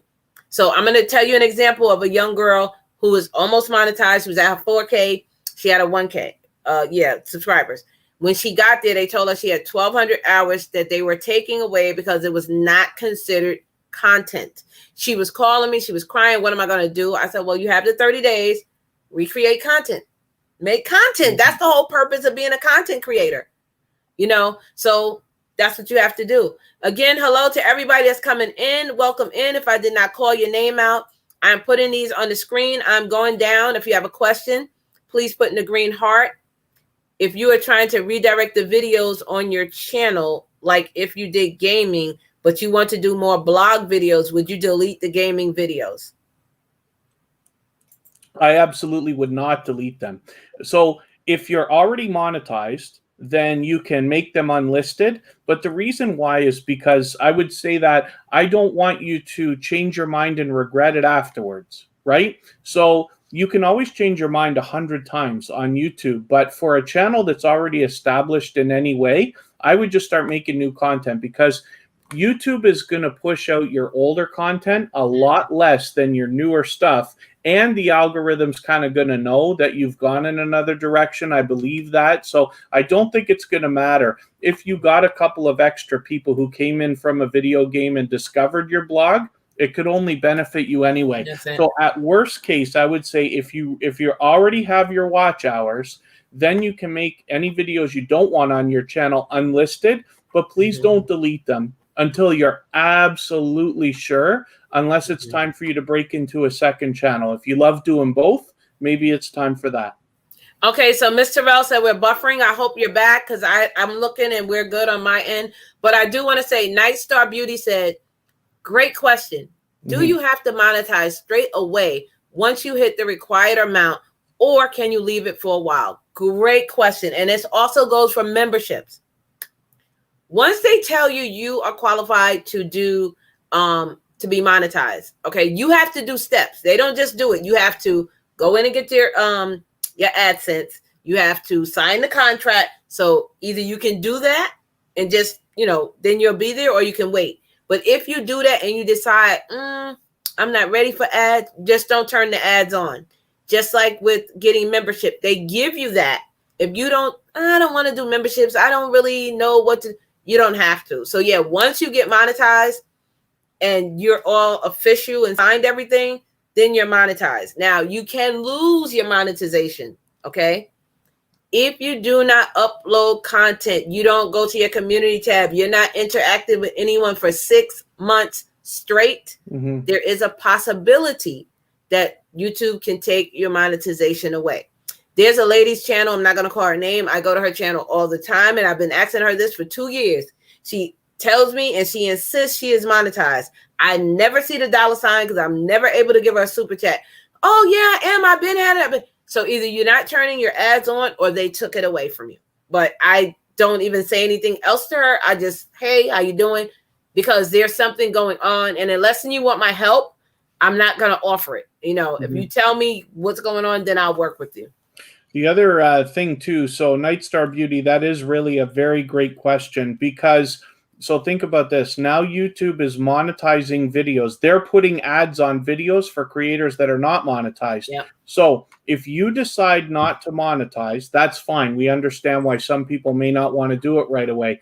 But YouTube's going to run ads on your videos anyway. You might as well take your cut, right? That's they're going to get theirs. That's the way I think about it. Yeah, because they're absolutely out to make their money. You do not have to turn on super chats if you don't want to. You don't have to turn on memberships if you don't want to. And a lot of creators wait for that, as a matter of fact. What I would suggest to anybody is have a look at the other creators that you're following, right? Like Vernes Junk Closet, like myself, and like anybody else that you enjoy and want to take inspiration from. See what everybody else is doing with their super chats, with their memberships. And then you can draw inspiration and say to yourself, okay, when my time comes to be monetized, I'll be ready. So for instance, for me, I run channels for other people. That's how I started on YouTube before I started my own channels.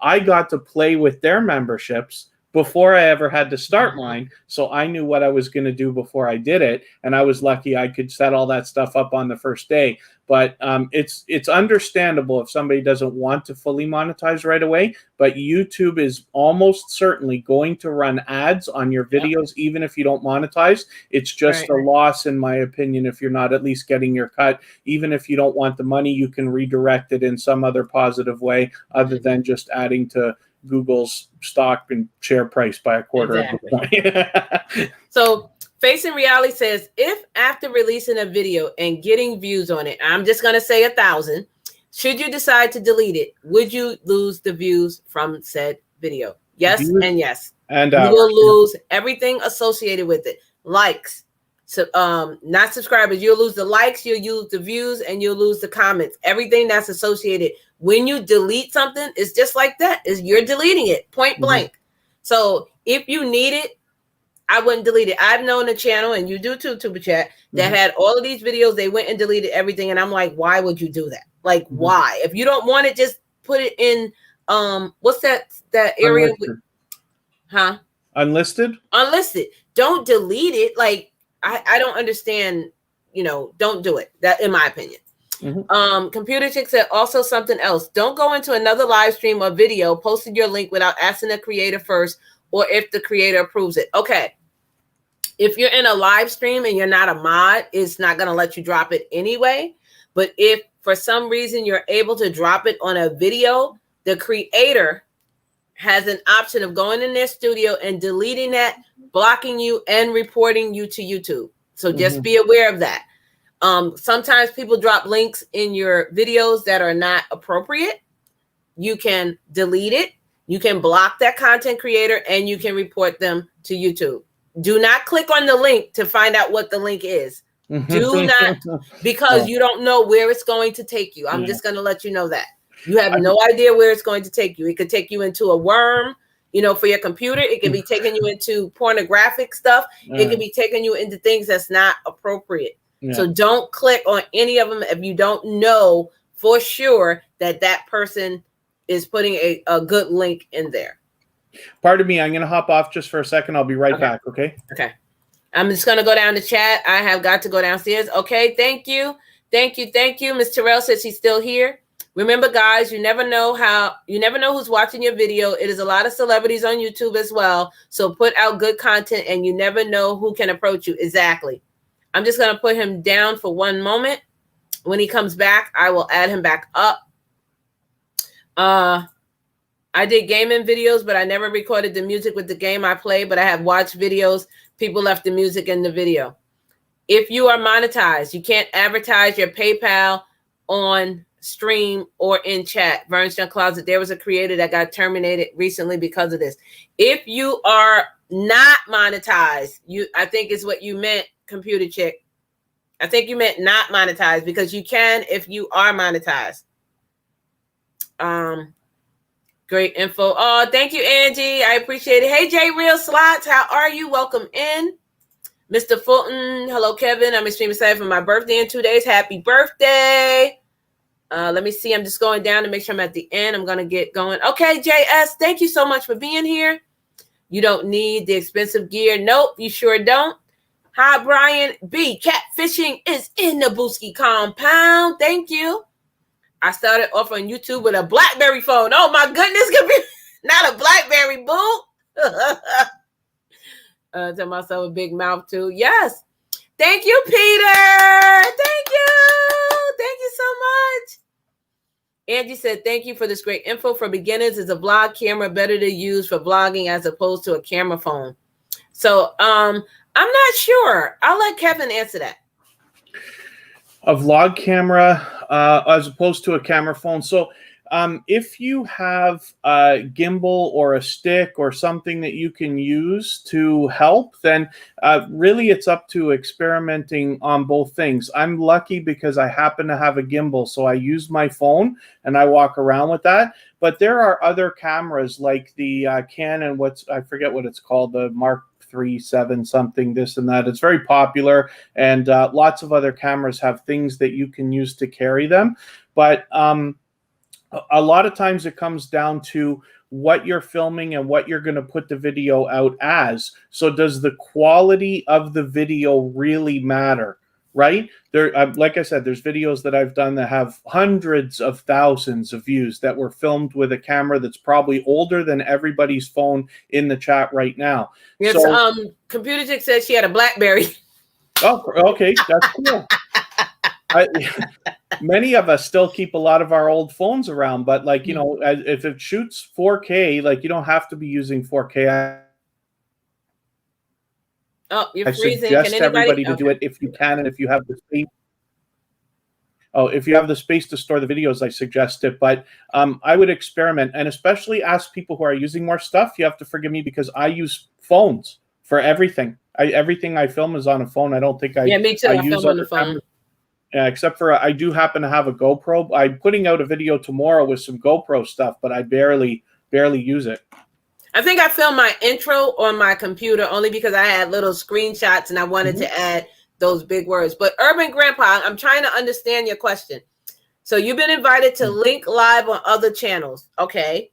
But they use Streamyard, okay? And you use YouTube. What can you do to make it work? So all you have to do is click the link that they're sending you and you will go up live on their screen. So I'm not sure what you mean. Kevin, do you understand? Yeah, I think that actually what they're talking about is because they just maybe not have done it before. They typically use YouTube. Yeah, you don't have to worry about it. StreamYard does everything for you. As soon as they give you the link, you get to go in the background of the studio, and it doesn't put you right on the screen right away. You have a chance to adjust your camera, your microphone, if you use a green screen and everything else, make sure everything's working, and then you enter backstage is what they call it, and then the host will bring you up when they're ready. So you get lots of opportunity for buffer, but it's interesting. StreamYard, we all love it because it just works perfectly all the time, right? So you don't have to worry about what format you use, and it works on a phone or a computer, no matter what you have. Yeah, let me just read these few comments. I use Filmora and Film Stocks to edit. Thank you. I don't know what Film Stocks is, but I will look into that. Social Couplepreneur, welcome in. How are you? She said, 2 great teachers. Thank you so much. Thank you. DPV Squad is in the house. Welcome in. Computer Chick says, YouTube Shorts need to be horizontal. Yes. No, YouTube Shorts need to be vertical. I'm sorry. YouTube Shorts need to be vertical. Yeah. Learning so much. Thank you. You're so welcome, Charlene. YouTube Shorts needs to be vertical. Yes. Yes. You can edit the black lines out. Yes, you can edit, but for those that hate editing, it's hard for some people, and that's okay. This is why myself and Tuberchat are here to help you guys out, to give you the information, to help your channel to grow and to thrive. Hey, Cooking with Miss Brown. Hey, babe, how are you? I heard you don't get watch time for shorts, Computer Chick, just exposure. So let's go over that for 1 second. When shorts first came out, they were saying that you don't get watch time. However, I did something where I got watch time. I put it in a playlist. So that's one thing. They did just do a change and said that you will get watch time hours, but I don't believe it's a lot. So the reason you want to do a short is if you want your channel to get larger exposure, it may help. It doesn't help for every channel. So don't think that, I'm going to do a short, boom, I'm going to get 200,000 followers. That does not mean that at all. You might only get 5 views. You might only get 100 views. You might get 10,000 views. It's a crapshoot. So I don't want you to think just because you're doing a short, boom, everybody's going to see you. That not necessarily, because it has to be on that short shelf in order for you to get that exposure. Not in the playlist like I put mine. So, it's like a lot of things you have to play on with the shorts. No watch time for shorts, but it's good exposure. Wow, that explains why we get comments on our older videos. I didn't know they pushed those older videos out too. Yes, and I actually have older videos like when I first started, so embarrassing that they actually have on my short shelf. And I never put #short in there. And I'm like, how did they do that? Because I edited that video in vertical and YouTube grabbed it. Yeah. I'm like, that's like my first video ever. It was awful. It was horrible. But they have it and I left it. So use the computer to record as well. Which computer do you suggest? I say Adele. I don't know. I mean, I don't think there's too much difference these days between one and the other. You know, I'm older than you think I am. I've been at this for a long, long time. And if you think about computers, let's say 10 years ago, they've all copied each other. Everybody's, you know, any computer you buy off the shelf at Best Buy right now is going to have everything that you need to do. Yeah, I started with a Surface Pro. Yeah. And until YouTube went over to Chrome, because I couldn't get Chrome on the Surface Pro because it was a little bit older. Other than that, and the Surface Pro is only about this big. They'll tell you when you're considering purchasing a computer, you can look specifically for like webcam. If they say anything that's bragging about it, then it's good. And the same for the microphone. If they say anything useful. Now, I happen to be lucky enough to have a Mac, so I love it because everything just works. It's perfect. It's great. And it's easy and everything else. But that depends on your preferences, of course, more than anything, right? Yeah.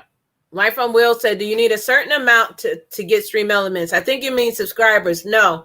Anybody can get Stream Elements, Nightbot. You can get it it helps because it's almost like a moderator for your channel. Mm-hmm. So it's in addition to your normal moderators. Okay. That's right. It can do a little bit of auto modding for you. So if somebody comes in your chat and puts, 150 emojis, it can, stop that message, or it can time out people for bad words. But you have to put that into the Nightbot or the Stream Elements to get it to do that. It's not going to automatically do it. No, you have to go in there and put it in a queue. Like if you put in exclamation point in the word member, I had to do that in Stream Element as a what do you call it? As a I forgot what they call them, but I had to put it in there as something, and then it did it. Yep. Yeah. I'm learning a lot from these conversations. Thank you, Mama lot Glow. of features. There's a lot of features in all of those robots, but it also takes a little bit of pressure off of your moderators because they don't have to repeat a lot of the stuff. You can get on my channels, I cross promote my other channels. Vern does too. Like for instance, look, Stream Elements is dropping her PO box. Mm-hmm. So she doesn't have to keep saying it. Right. And the mods don't have to keep typing it, right? Is because the robot will do it for you. Okay, two good questions. Jet Life and then Miss Terrell. Jet Life said, I'm not monetized. And YouTube puts ads at the beginning of some of my older videos. Yes, we just spoke about that. Tuberchat, can you briefly talk on that again of why they're getting ads on channels that are not monetized? Yeah, they just made an announcement. Like, here's the problem. We all work in the YouTube world, right? We decided to be here and it's free. So because we don't own it, they get to do whatever they want. So as soon as they said, we're just going to start monetizing videos, they don't have to give anybody their 65% cut or 55% cut or whatever it is off the ads by running ads on your videos right now. So I absolutely think that is unfair. I'll give you I don't try not to be opinionated, but I will absolutely say I think that's unfair. Okay.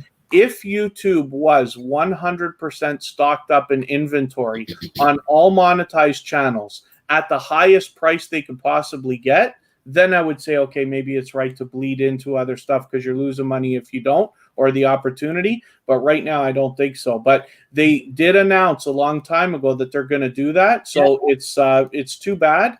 But this is the world we live in because, like I said, they own it. And if we want to play here, we have to play by their rules, right? Yeah. So, Ms. Terrell, okay, this is my opinion, and I'm going to let Tuberchat talk briefly about it too.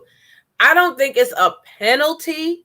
However, I think it's like if you're live, why are you going in someone else's live if you're not going there to assist them? Like, I don't know. I just wouldn't do it. I mean, like I'm live now. Why would I be at somebody else's channel? I'm supposed to be.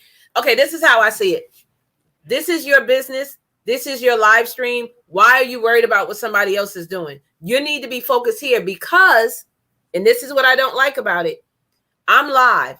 I'm going in Tuberchat because he's live. But then I say, okay, Tuberchat, I'll see you later. I'm on live. Guess what? You're stealing his people. So that's what it's kind of like in the YouTube world, and people don't like that. Like, why are you in my live if you're live? Well, but then you come in my live and say, oh, I'm live, so you want my people to go over there. It's basically stealing, in my opinion. That's how I feel about it. I'm going to let Tuberchat tell you how he feels about it. Yeah, you just have to be careful about the etiquette. That's really all there is. I have a couple of channels that come through Tuberchat. I have a couple of channels that come through Tuberchat. They're always live because they've got, one of them's got 24-hour live stream, another one's got another. My music channel's 24 hours basically, or whatever. It's fine.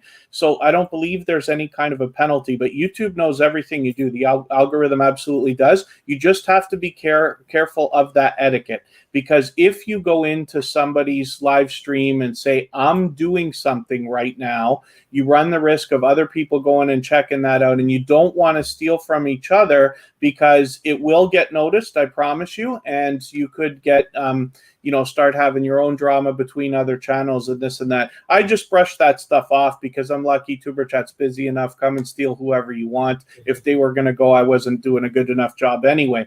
But for other creators, if you imagine walking into a live stream where there's only 5 people and you take 2 of them, somebody may not. It's not right. It's just like, you don't do that. You just want to be aware of that. But as for being penalized, I haven't seen it. I've got channels that have been coming to Tuberchat for at least 6 months. They're live all the time, and they don't interfere. They just happen to have a live stream running, so it's fun.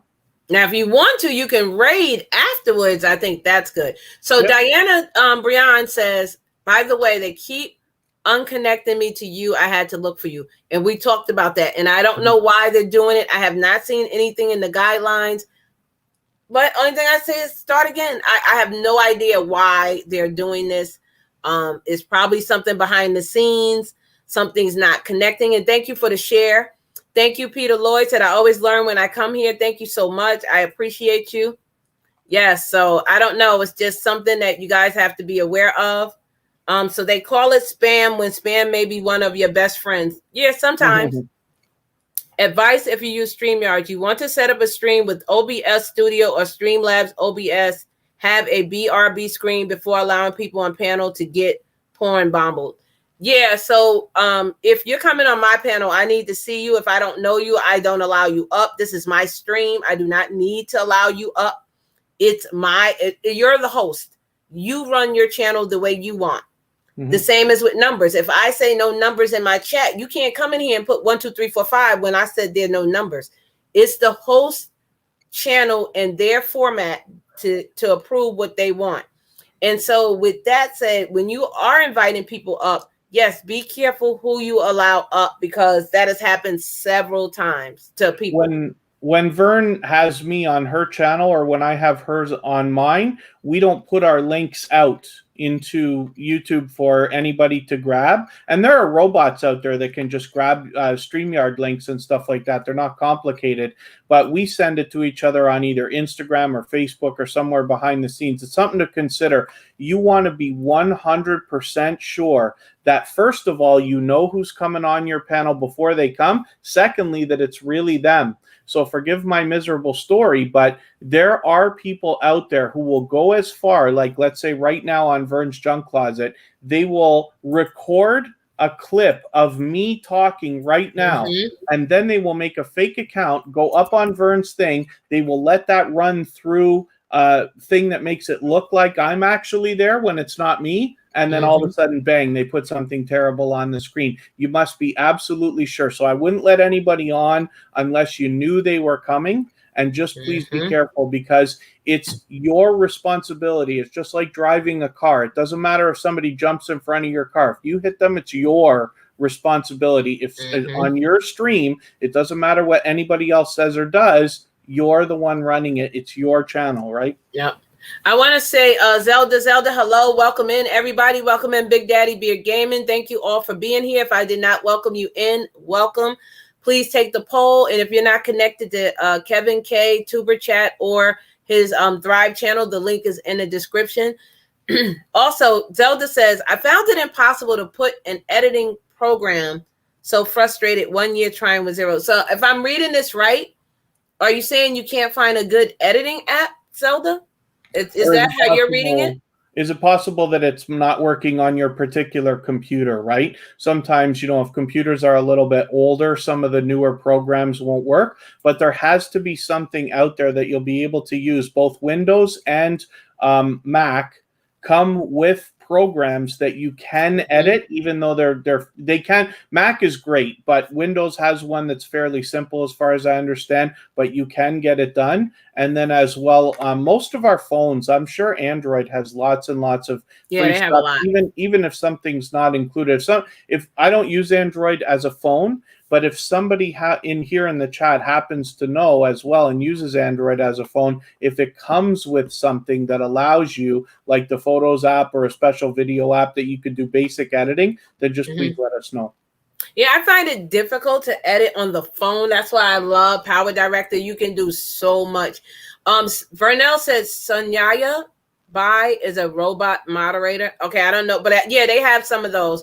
Welcome in, Abandoned Boys. What's up? How are you? Thank you for being here.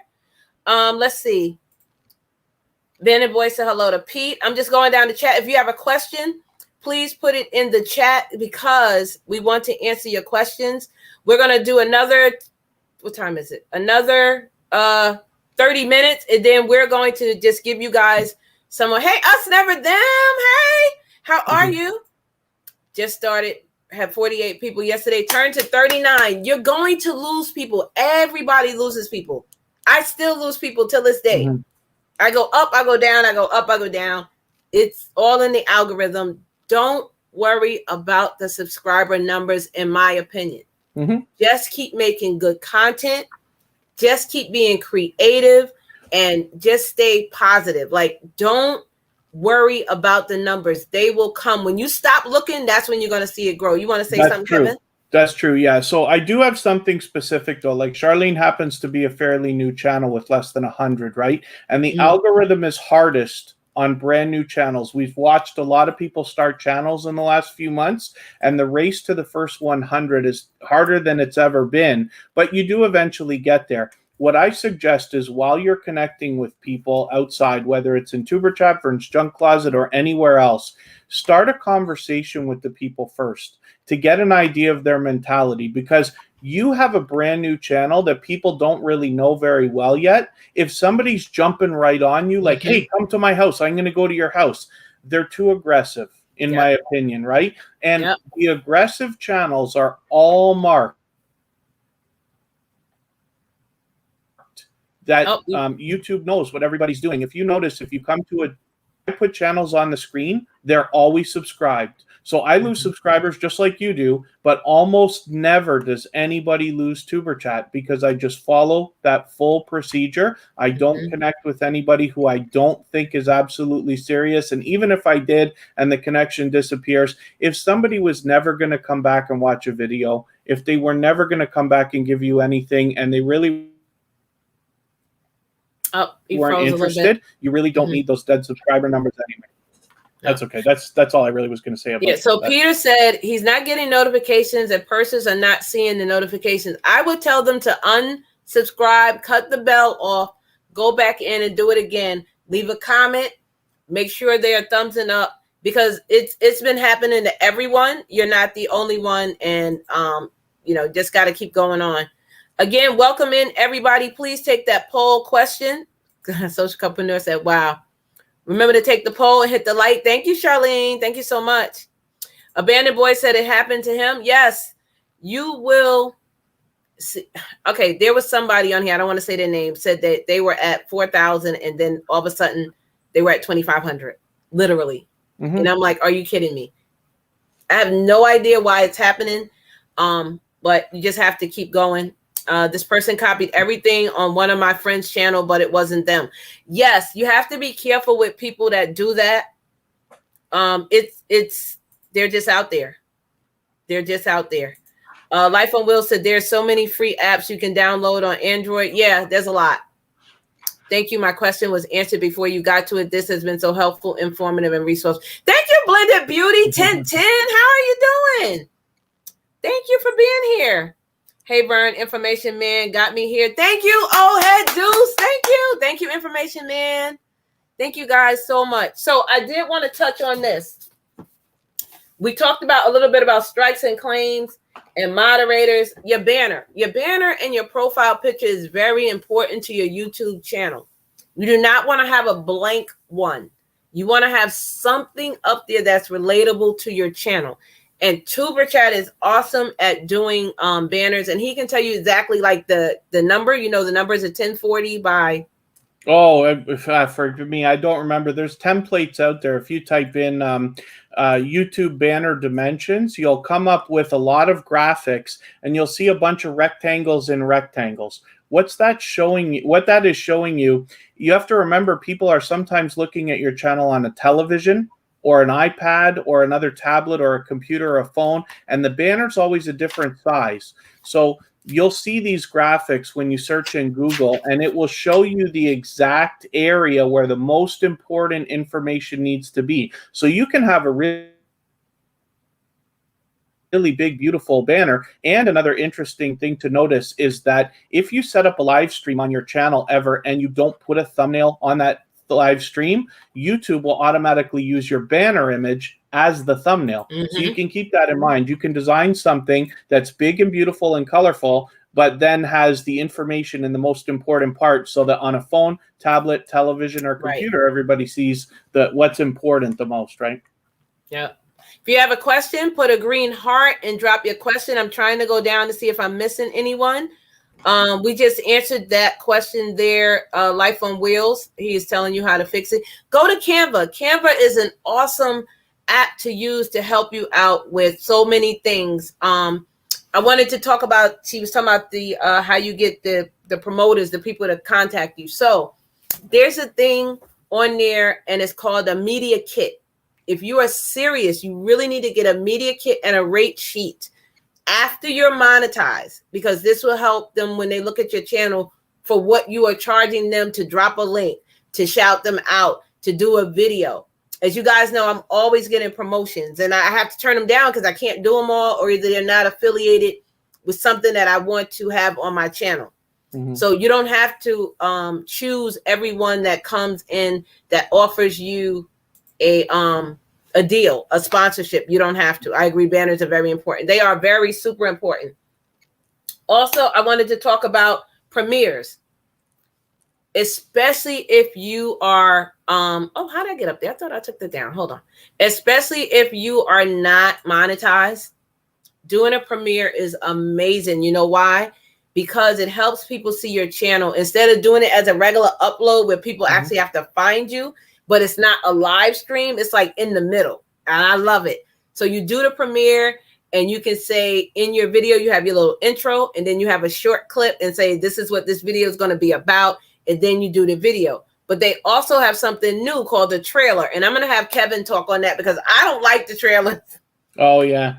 So, I don't like them. I don't like them, but you talk about it. If you can imagine, I bet that stuff was actually designed for really big channels. If you imagine like Madonna's going to come out with a new song this week and a new music video. So she puts out a premiere for that music video. Their trailer, and the trailer will say, hey, everybody, I got a new music video. Here's a quick look at it, but this is what you can expect on Friday, and it builds hype. Now, we can also use that to our advantage. Last week, for instance, I went to a theme park in my area. If you were going to go and do something that you felt was exciting for people, you can use that trailer as a teaser. And what happens is when people go to the watch page for the premiere, they will be forced to watch that trailer at any time. Now, I'm not suggesting anybody does this. What I might do is I might actually hack that thing. And what I'll do is I'll make a promo, like a commercial for my copyright-free music channel. And then for every premiere that I put out, I'll put that as the trailer for the premiere, just so that I can cross-promote my other channels. I'm not necessarily saying that's a great idea for everybody, but it is an idea and something you can utilize. So I haven't done anything with the trailers on the premieres yet, but it is something that's available. And then I did want to mention something else about the rollover, right? So if you have a premiere and you have a live stream coming up, what can happen is if your live stream is going to start running right at the end of the premiere, you can flip all of your people. It's like a Twitch raid, which really works. It's not like when we talk about raiding here and we have to give everybody a link and hope that they go. On Twitch and in premieres and live streams when they roll over, it's called a redirect. What happens is you can tell YouTube after the premiere automatically redirect those people into the following live stream. Now the stream has to be running, but all the people in the chat automatically go into the new chat, so you don't lose anybody, which is spectacular, right? We've all seen raids where maybe a creator like Vernes Junk Closet might have 20 or 30 people in the chat. You go to raid somebody and there's only 5 or 10 people there, and you're like, where did everybody go? Because they don't go because they got to click and want to go. These redirects can really help because it just flips everybody. They magically appear in the next live stream or next premiere, which is really, really cool. Did you do a video on that? No, I haven't done any. Oh, yeah, you need to. I didn't know that either. Jet Life says, I started doing premieres more because it provides more interaction with others. And it's a great way, guys, to get more views faster. Because think about it. Right. Now you have all of these people, you done promoted it and said, hey, I'm going having a premiere at 2 p.m. today. They already know that. So all of a sudden you're going to get 17 people in your live stream, in your premiere, like right then and there. And then you're the host or in the chat. So I think it's awesome. So there's two things I want to say, and then I'm going to let Tuberchat say what he thinks about it. If you are monetized, and this is something that I do not like about YouTube, you actually, especially if you're on StreamYards, if you're not on YouTube, and even if you are on YouTube, you actually have to go in and flip the switch to turn the ads on. They do not automatically go on just because you're monetized. It has happened to me several times. I forgot to turn it on and I had over 300 views. And guess what? I lost money because they don't go back. So again, I make myself a little index card and say, okay, I'm going live. Remember to turn on the ads, the monetization. And after you have turned that on and say you did a video, you have to go back in that video and you have to place your ads. And what I mean by that is you have to place where you want the ad to be at in that video. You can't place, I want a Tide ad or a bleach. You have to place where you want that ad at. YouTube will automatically place it, but guess what? Sometimes they place 5 and 6 videos like right here in the beginning, or 5 or 6 at the end or in the middle. You have the option of moving it, say it at 3 minutes, at 20 minutes. So that's the only thing I don't like about being monetized, that I actually have to go back and do extra work. I'm monetized. What makes you think I want to go back and do this? Now, have you noticed that you had to do that, or maybe you've forgotten? Yeah. No, I've had live streams where I forget. I've had on another channel that I run once in a while, he forgets to set it up too. And then he'll message me after he's live and say, go turn it on, because you lose the opportunity for money when monetization has not been enabled if you wanted it in the first place. And like we keep saying, YouTube's going to run ads on a lot of your stuff, even if you're not monetized. Even if you're monetized, you don't turn it on, they still might run ads on it anyway. So it's just a loss to not be taking your portion of that. I think he might do a video on that, Whitney. She said, how do you do premieres to go into the live? I'd like to. Now, forgive me because I can't be sure about what I'm going to say right now. It might be restricted to channels over 1,000 subscribers or channels that are monetized. But the live redirect, when you set up a premiere, when you schedule a premiere, if you have the feature, then underneath it will be a little blue link that says set up premiere. When you click that, you get a chance to add a trailer and you get a chance to set up the redirect. I noticed that does not happen. I did a premiere last week on the Copyright Free Music channel for something, and it wasn't available. So that makes me think it might be locked to either channels over 1,000 or channels that are monetized. So that's a thought. And also, if you get the polls on your channel, do the polls. Those are good ways to interact with your community also. Now, I don't even know if you noticed, because I've been seeing it, but I never really did anything. But I did do something either last night or the night before. When you're in your studio and you're getting comments, there's a red button next to it if you either click on it or hover it, these are some of the notes that they gave to me. One was, the red one said, next to the name in the comments, this is the highest top commenter, and it was Leo.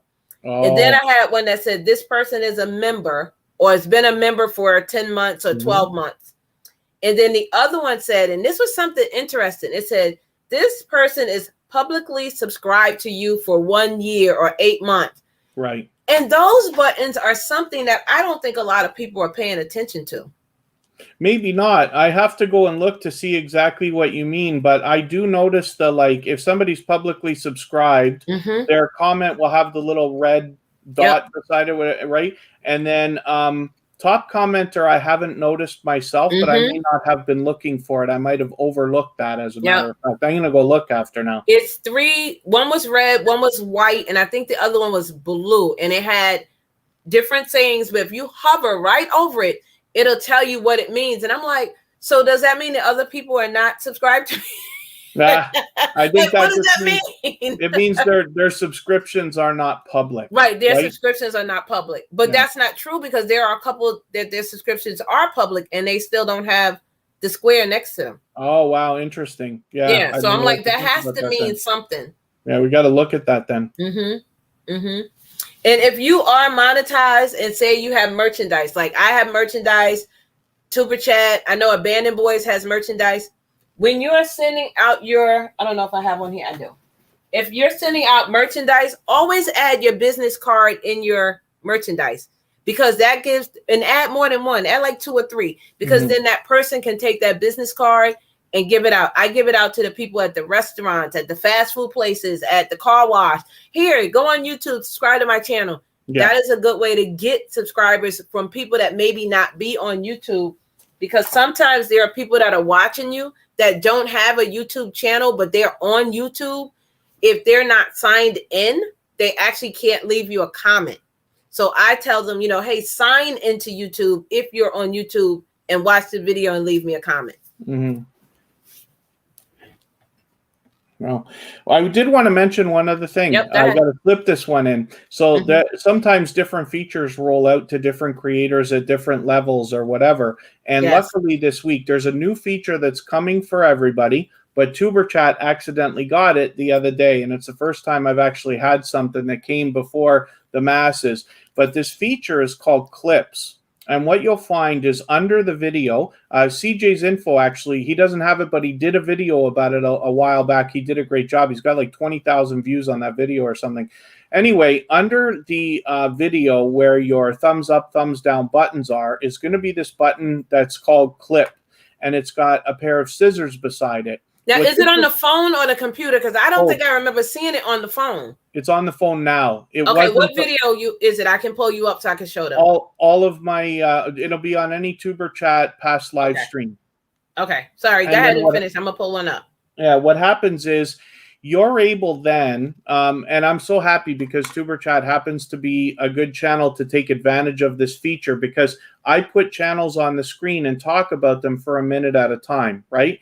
This allows you to cut a clip out of somebody else's video of 15 to 60 seconds in horizontal. It's not like shorts or anything like that. This is a different thing. Clips come from Twitch. That's something else they had. Show them if they can see it.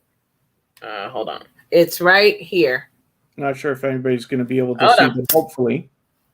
I don't know. My light, it might be too light. Oh, there it goes. There it goes. There it goes. Under, beside clip, yes. Yeah, right. And what you can do is... I can't put my finger in it. Right there. Why do you have a button that lets you download my video? Because I'm sneaking your videos and I'm going to use it. You didn't see that either? Yeah, I seen that too. That's funny. Yeah. But with the clip button, you're able to cut a 15 to 60 second looping clip of somebody else's video that you can share on Twitter, Reddit, or Facebook or anywhere else. So the benefit is, and forgive me because it's, I'm excited to have it because Tuberchat promotes other channels. Now you have an opportunity, for instance, when you clip, it could just be your favorite part of any video where the feature is available, and it will be here for everybody, I'm sure, one day, and probably soon. But for instance, on Tuberchat, like for instance, JetLife777 was in there today. They could go back and clip the section where I talked about their channel. Now, when they share that out, it's so selfless because they're saying, hey, look at what somebody else has to say about my channel. It's a great feature. And especially with so many creators in our communities doing shout out videos, people can then clip their minute of those shout out videos and send that out on Twitter, Facebook, you know, on the other social networks. So it's really, really now, cool. I do want to say Rabbit Hole said, yes, it's cool. It's released in India. Now, a lot of things do get released in India first. However, I'm in the United States and I don't have it. Tuberchat is in Canada and he has it. Yeah. So it could be that they're rolling out to the other places, which to me is so weird. You would think they would roll it out to the United States first. But I don't have it on my other channels, though. It's the only, so there's 3 channels I run for somebody else. I have 3 of my own, and then Tuberchat's the only one that has it. Oh, Rabbit Hole said there's an opt-in or opt-out for the clips upon upload. Oh, okay, I didn't know that. You could say you don't want people to be able to clip it if you want. Okay. So that makes sense, though, yes. Okay. So we talked about chapters and timestamps. The other thing I want to talk about is if you are a content creator and you're serious, and this is just my opinion, again, you don't have to do it. Don't hide your subscriber list. Because if a company is looking at you, they're probably going to be like, what are they hiding? I want to see their growth from today at the beginning of the month till at the end of the month. Did you go 5 subscribers, 100? And then at that time, they may say, oh, this person is growing. Let's offer them a sponsorship. So in my opinion, I say don't hide your subscribers. And I know people do, and you can, but I just say, if you're serious, why are you hiding? What are you hiding? In my opinion. So what do you think about that, Tuberchat? So I believe that in our communities, in our cases, then yes, a lot of people might feel the same way. They might see it and say, why don't you have this public? What is the reason, right? And you don't want anybody to pause and stop for any of that stuff, right? I don't know whether it actually is going to help everybody, but with my own experiments on other channels, I find that if you're meeting other creators in live streams the way you might in Vernes Junk Closet or Tuberchat, then it absolutely makes it faster when everything's public, when your subscriber count is public and when your subscriber list is public. And those are easy to change, but it seems that when you tell people you're doing something, you know, especially in our communities, people want to know that you're honest, and those kind of things being forthright can show that. Again, not necessarily right for everybody. You have to make your own decisions. I don't want to tell you what you should or shouldn't do, but the 99% of channels have it public anyway. If somebody wasn't going to subscribe to you because you only have 1,000 subscribers, you're probably not going to keep them if you trick them into thinking you have 100,000 subscribers anyway, if that's the mentality behind it. Because when we have channels that have 1,000 or 2,000 or 5,000 subscribers, the production quality is just not the same as it is when you have 500,000 subscribers. It just isn't, because by then you can afford all the extravagant things you need to make your video production go over the top. So we can't trick anybody into thinking we're bigger than we are. Besides, they'll look at your Instagram, your Twitter, and your TikTok, and they'll know, you know what I mean? When you Hold on, Whitney. I'm going to answer that in 1 minute, but I wanted to tell you guys about this. There's a thing called suggested videos. I'm going to use me, for example. If my video gets suggested to Tuberchat, they're going to ask him a question. Hey, you watched Vernes Junk Closet, this video. How did you like it? Was it enthralling? Was it loving? Was it caring? Answer those polls. That helps the other content creator. Oh, so much, yes. Yes, answer those polls. And Tuberchat did tell me he got it. And then I wanted you to tell us about the applause button. Yeah, so that's another very exciting thing. Now, we all should know any monetized channels should have a thing in your monetization supers area that's going to say you don't have it yet, but it's coming. The applause button is very, very, very, very exciting.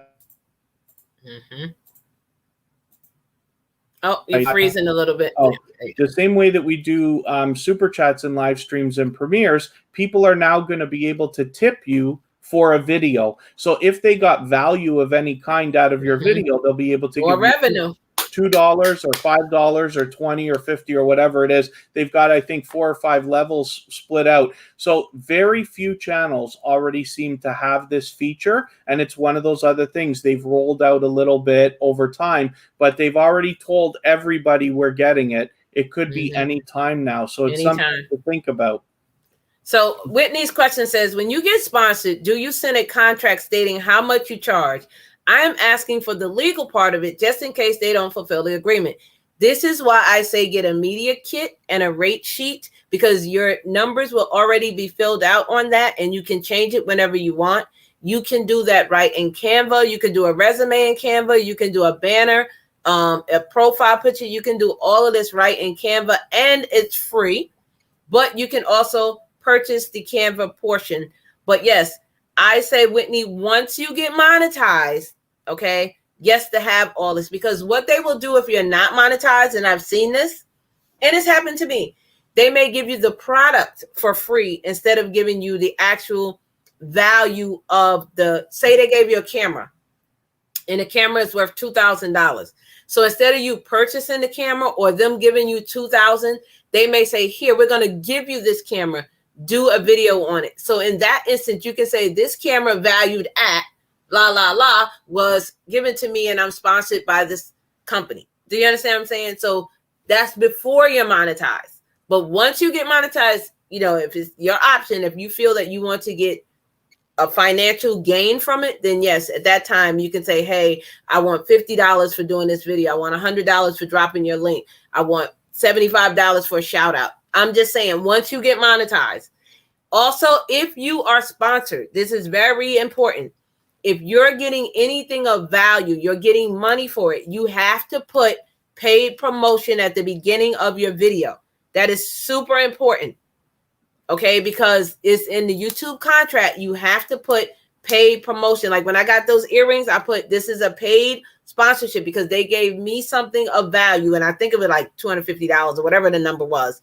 Okay, but YouTube is not getting the portion, but you're putting this is a paid promotion. What did you want to say, Tuberchat? They have a box you can click for that. So you can, I have dealt with a lot of sponsorships for one of the channels that I run for another creator.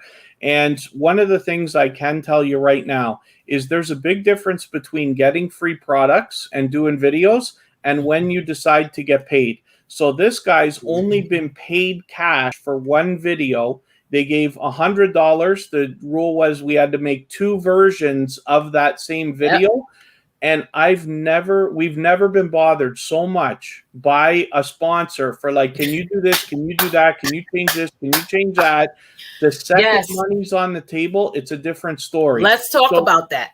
One of the things you got to remember is this is your channel. Now, YouTube owns it, but it's still yours. They're your eyeballs. You get to decide. So there's no right or wrong when it comes to how much you should get or what you should offer. But basically, the ball's in your court now. Yep. So when somebody comes to you and says, we want you to represent us, or can you please talk about our, little camera thing or our makeup box or whatever it is they're going to send you, you can say, okay, but I'm only going to do a 30-second video, or I'm only going to do or whatever. Yep. So my specific thing would be to say, listen, I've already done 100 of these things. So you look at my videos, I will do the video how I please. Yeah.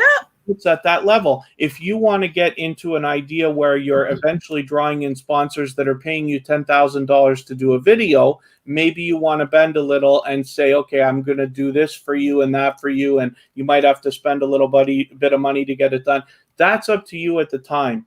But I can tell you this, when you go from the idea of just getting a free product and doing a video in return to they're going to pay you money, that is where I've already seen the headache start. So even Kevin, even with free products. So this is what they do. This is why I tell you guys, do your research. They'll say, hey, we're going to send you a pair of diamond earrings. We want you to do a video on YouTube, Instagram, Facebook. They'll tell you this. You're like, okay, I can do all 3, or no, I can only do 1. Then you do it. Say the video is 3 minutes. They're going to be, wait a minute. I want the video 6 minutes. Wait a minute, you didn't smile enough in the video. Oh, you didn't say the name of the company too many times. You didn't add the little thumbnail at the top. Yeah. Be aware when they start getting nitpicky like that. Yeah. You might want to be like, you know what, take your product back, because I'm not doing all that. I only do videos on YouTube, but I do tell them if they're sponsoring me. I also am a content creator on Instagram. Is that okay? And they love that, because now, you know, you're giving them, you know, sponsor over there and here. You are putting them out there. So they love that. But I let them know I'm doing a minimum of 8 minutes, because I want to get paid too from YouTube. So I do a minimum of 8.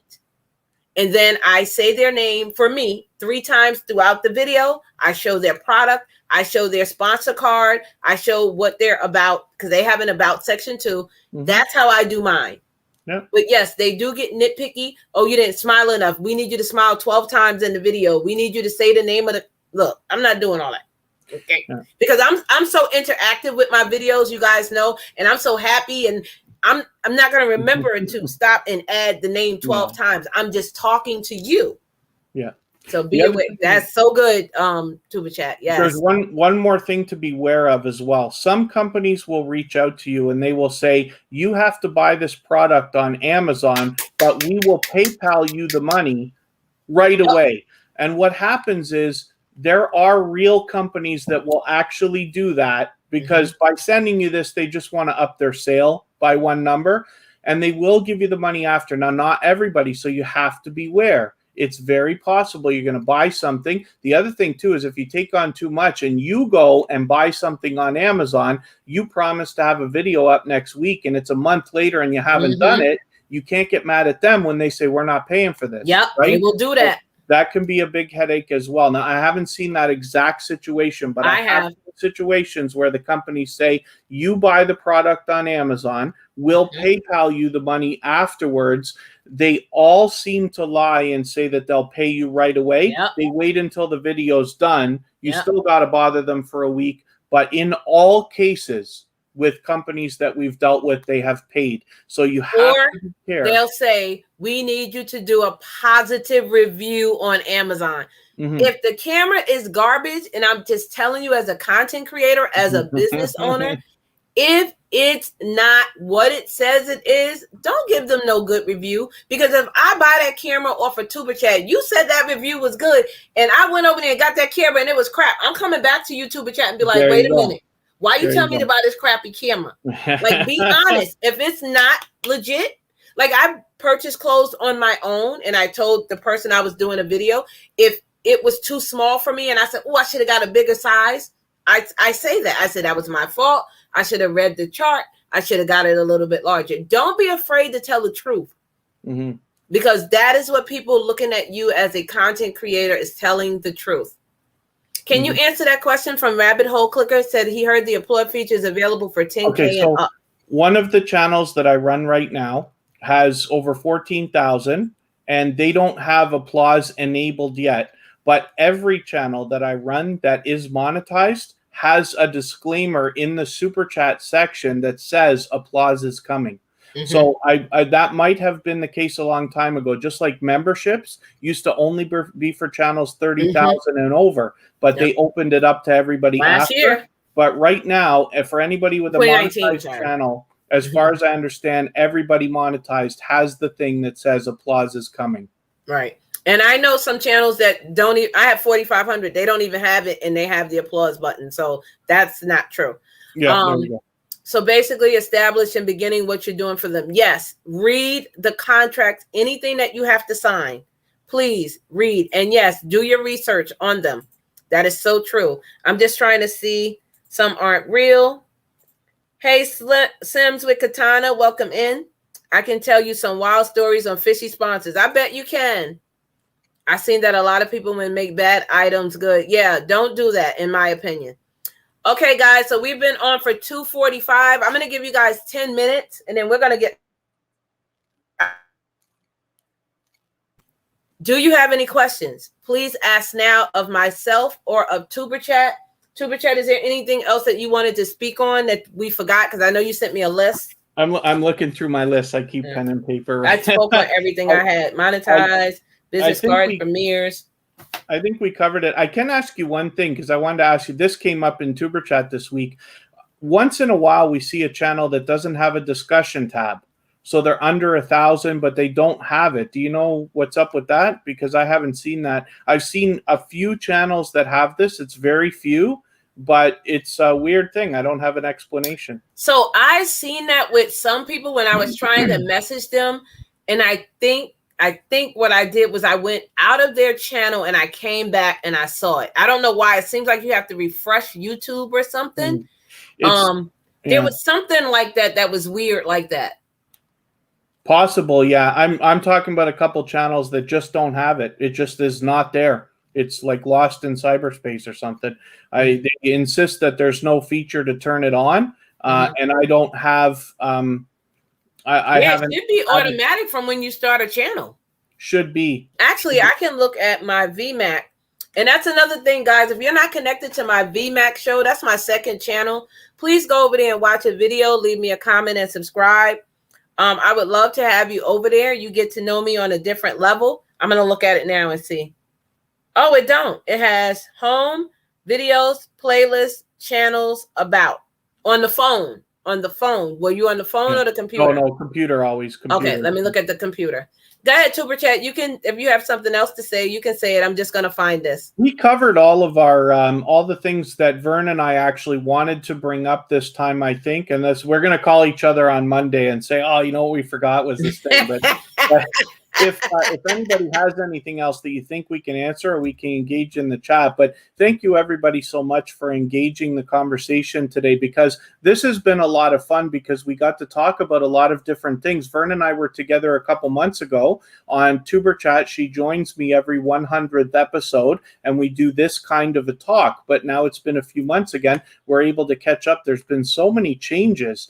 And it's really interesting to see what's happening. And we like to see everybody's opinion on these things. Like I said, we both learn from creators of all sizes every single day. And we both want to improve for ourselves as well. It's one thing, you know, Vern's got 4,500 subscribers now, but she's aiming for 5,000, you know, so we want to improve as well. So there's your discussion tab. Now, look, I just went on the phone and you see, I didn't see it, but it's here on the computer. Interesting. Yeah. So I'm thinking it's just something to do with a refreshing of it.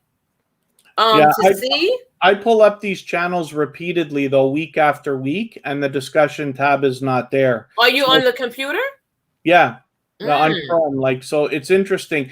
The only other thing I could think that could be a possibility is because if there are videos on those channels that are made for kids, maybe they prevent commenting because videos that are made for kids don't allow commenting. So maybe it has something to do with that. Forgive me for not having an answer, but I bet that might have something to do with it, or age restricted, or something like that. Hey, Uniquely Lavish, how are you? I know you were moving today, sis. I hope everything is going well. At It Again Media. Hey, sis. Mm-hmm. Your other channel is VMAX Show. If one of my mods can drop it, VMAX Show. And At It Again Media, guys, I will be interviewing her either next month or in September. Look out for that interview. I have a lot of interviews coming up next month. My calendar is booked. I do want to let you guys know some of the amazing people that I will be interviewing next month. I have Aunt Maddie and Uncle B-Hop. I have Abandoned Boys. I have Slim Jim Longfoot, and both of those gentlemen are part of my Kings video. If you have not seen that on Vern's Junk Closet, please go check it out. It is me supporting and saying thank you for them being so supportive to me, all the gentlemen of my channel, and of course, my YouTube BFF Tuberchat is in it. Of course, he is part of it too. He is one of my kings. He's one of my band of brothers. So go check it out. Who else? Tuberchat, did you freeze? Or can you guys hear me? I think he froze. Can you guys hear me? Let me know. I think Tuberchat might have froze. Can you guys hear me? Let me know. I'll keep going. Let me see. We hear you. Thank you, Whitney. Oh, I think Tuberchat dropped out. He'll be back. So we have Big Daddy Promotions. We had an interview with him. He was part of last month. He was one of my I think it was 2 Thursdays ago. He's part of my Kings, my band of brothers. So go check out that video. Let me start again. So we have Aunt Maddie and Uncle B Hop. We have Abandoned Boys. We have Slim Jim Longfoot. We have a follow-up video with Lakeisha Robinson, who owns Hair to Door. And also, I'm going to be interviewing Monique. She has a podcast called Give You a Break. That was a special request interview from Coach Sherry. Thank you, Coach Sherry. Also, I have At It Again Media. We're going to be determining the dates, guys. I have Wake Up Call Gaming and Heaven Sent. And if you guys are part of It's Me, Wanston, Yes, Honey, on the 28th, I will be on his panel. We will be talking about the strength of women. Make sure you guys are checking that out. I'm going to just go down the chat, guys, and see if I'm missing anybody coming in. Welcome in, everybody. We're going to be getting ready to get out of here in just a few minutes. I was waiting for Tuberchat to come back before I log out. He might have kicked himself out. Hey, Vibes with the Thompson family. How are you? Thank you, Whitney. We see Nepturals here. Rabbit Hole Clicker, thank you. Can you guys see me? I don't know. I think Tuberchat got kicked out. Tuber froze, I think. Yes. Thank you. Thank you, guys. Neptural just dropped the link to my second channel, I believe, guys. Please connect with me over there. You get to know me on a different level, just as Vern. Thank you so much. I don't know if he needs the link again. He can go into his Instagram and get it. Or he's in deep thought. Thank you. Thank you. You can always interview Laugh Out Loud. I'm interested. Okay, Whitney, I'll put you on the list, sis. But yes, you guys have any other questions for us, let me know.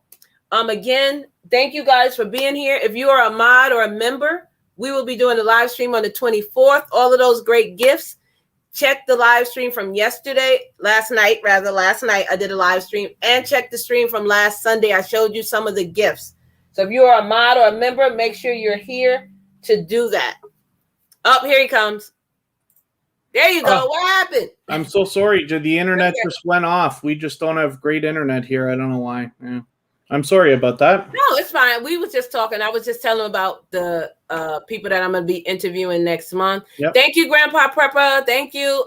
You guys have any other questions? Looking out for your 9 p.m. live DMV. Okay, DMV Diva's going live at 9 p.m. Can Ahmad please drop that link before we go?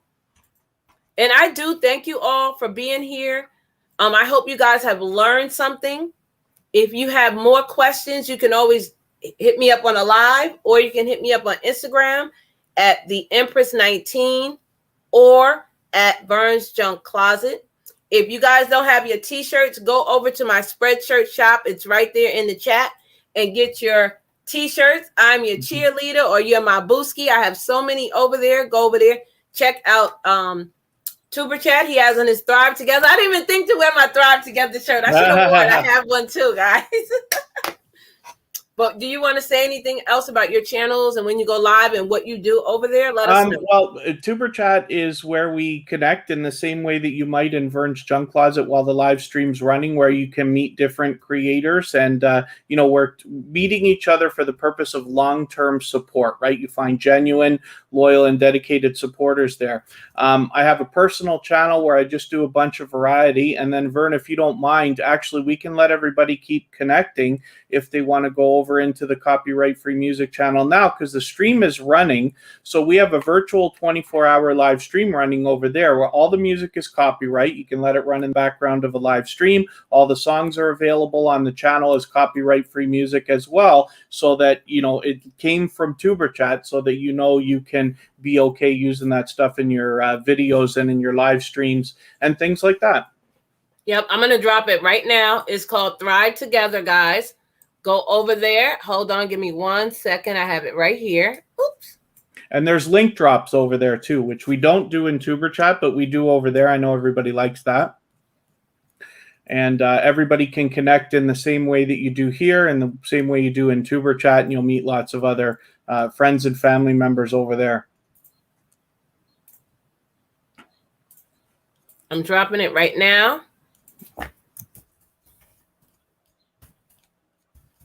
perfect. Thank you. When is the next time you're going live? Tomorrow at 3 p.m. Eastern. I have my own premiere right before Tuberchat on my personal channel. Actually, that's an interesting behind the scenes look at a paranormal investigation, as a matter of fact. Which oh my God, you got to get with Abandoned Boys. He likes stuff like that. Yeah, it's really interesting. I got invited as a tag along on a collaboration for a show on a network called Paraflix, where it's paranormal investigation. So I did behind the scenes footage, just wearing a GoPro. It's called Huntophobia. It's a show on a network called Paraflix, which is just like Netflix, but it's all paranormal themed stuff. And it's really cool. So it's just a 10-minute video, but it's a premiere tomorrow. And then Tuberchat runs right after at 3 p.m. Eastern. Mm-hmm. I do want to say one thing, guys, before Tuberchat goes. You see on the screen now, Tasha's Society. Hey, sis, I will be interviewed by her on her channel on the 7th of next month. If everything goes good, that's the date that we chose. What's up, Tasha? Hey, boo, I hope you're feeling better. We have DMV Diva's link in the chat. She's going to be premiering tonight at 9. Don't forget to watch Thrive Together. His link is also, I just dropped it in the stream. Let's see. Wake up. What's everybody? Gerald here enough? There's Thrive Together's link, guys. Go over there if you're trying to thrive and grow your channel. Tuba rocks. Yes, he does, Charlene. He is my YouTube BFF, baby. Yes, he does. Because you guys are here with the YT cheerleader. Woo! Yes, that is my YouTube BFF, honey. Listen, we be on the phone for hours. Yeah. I love when we're able to get together like this, though, because, you know, it's always good to collaborate with other creators, but we're so much of the same mindset. If you can imagine, I've been on YouTube for a few years now, but just over a year ago, I guess it's 2 years now, I was brand new in the small YouTuber community. And it was, you know, people like Vernes Junk Closet, and especially her, that inspired me to even end up doing Tuberchat. But she was the one who kind of guided me along as to how to connect with people genuinely, how to meet other generous creators and things like that. It's because of her generosity and her community and others like that. Like I said, Hoops Family Network originally introduced me to Vernes Junk Closet, and then it spidered out from there. But there's so many generous creators willing to support you out there. I promise you, if you just keep supporting others, they will come to you. We all end up finding each other. As you can see, Vern's already found 4,500 different small YouTubers that are all willing to support each other and of the same mindset. Even Tuberchat's got 2,700 now, so we're chugging along nicely. Yeah, so we're it's just very exciting when we find so many people willing to help, and we can all make it easier on those who came after us than it was for us, right? Oh yeah, it was hard for me, I know for sure. Yes, Tasha Society said we are on, guys. Once she does the thumbnail, I will be promoting that when it gets closer to the time. Thank you, Information Man Show. I appreciate you for being here, brother. Thank you so much. Let's see. I'm just trying to see if I'm missing anybody. I have a question. Go ahead and ask At It Again Media. Go ahead. I love when you guys collab. I call it the information session. Thank you, Uniquely. We should call it that. If you do not get your 4K watch hours at your year anniversary, what happens? Okay, nothing. You just gotta wait. So what happens is they do not take all the hours you have already accumulated. Okay, they do not take it all away. So say you're at 3,800 and you only have 900 subscribers at your year. You just will not get monetized for that day. However, you do have to meet the requirements in order to get monetized, even if it takes you another month. So when that other month comes up, as long as you're at 1K and 4K, you will be monetized. Now, they do take away the hours per day after your 1 year. But most of the time when people have started, they never uploaded a video immediately. It's usually a month before you really get comfortable and be like, I'm going to upload a video. Most of the time you're like, I started a YouTube channel, but I didn't upload a video yet. Yeah. That's normally how it works. But even if you did upload a video on your first day, it probably wasn't long. It probably was only 5 or 10 minutes. So you really didn't have a lot of watch time attached to it. So even if you lost 2 hours, that's okay. Because as long as you keep making content, you'll gain and you will get that. So nothing really happens much. It's a rolling 365 days. So you lose the hours that you would have got 366 days ago, but chances are you're getting more watch hours per day than you're losing. So it just makes it that much more, we put too much focus on this year-long date. It doesn't matter. You either get there or you don't. You just keep going. You get there when you get there. But it's not as detrimental as everybody thinks. That's for sure. Yes. Thank you, Information Man Show. Thank you, guys. So, guys, I'm just going to finish the chat, and then we're going to get out of here. Again, thank you all that are here. Please take the poll if you have not. Please connect to these awesome channels that are here. I do love you all, and I thank you so much. Great name, the information session. I know, right? We're going to have to think about that. Time is rolling away the last 365 days. You are so welcome, Information Man Show. Again, Tuberchat, I love you. I love you. I love you. I love Kristen. Don't make me cry. Thank you so much.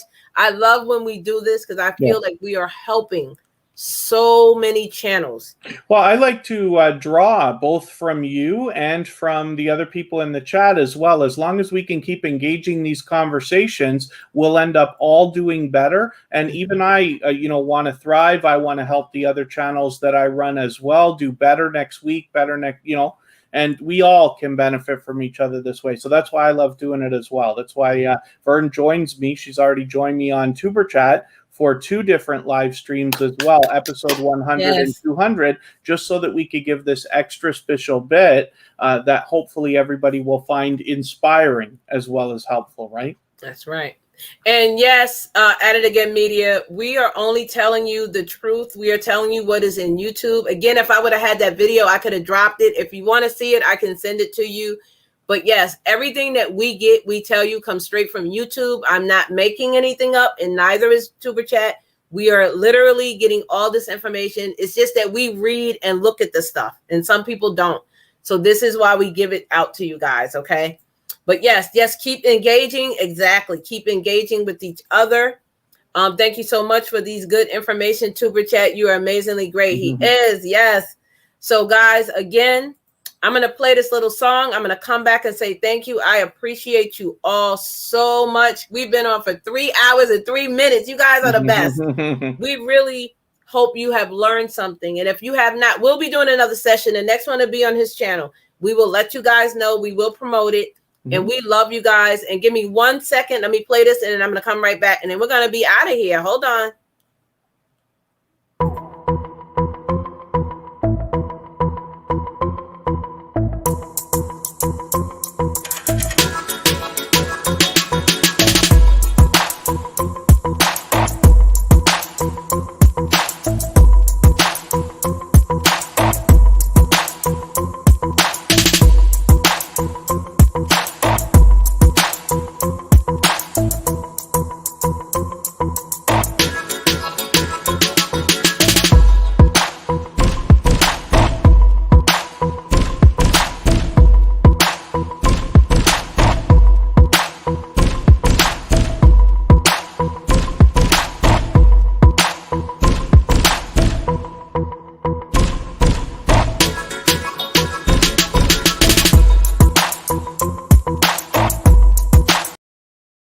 Let's get it. Let's get it. Let's go. Woo!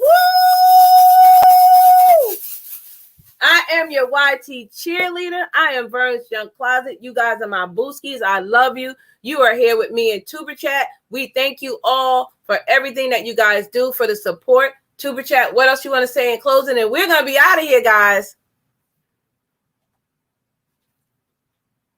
Muted. You're muted. I'm so sorry. Wait, thank you, everybody, for engaging the conversation. We both draw from this as well, and I'm always happy for everybody to be truly thriving together. So thank you for the support. Thank you for those of you who have supported Vernes Junk Closet, both of us, and we'll see you again soon. Thank you, guys. I love you. Love and light. Bye. Bye.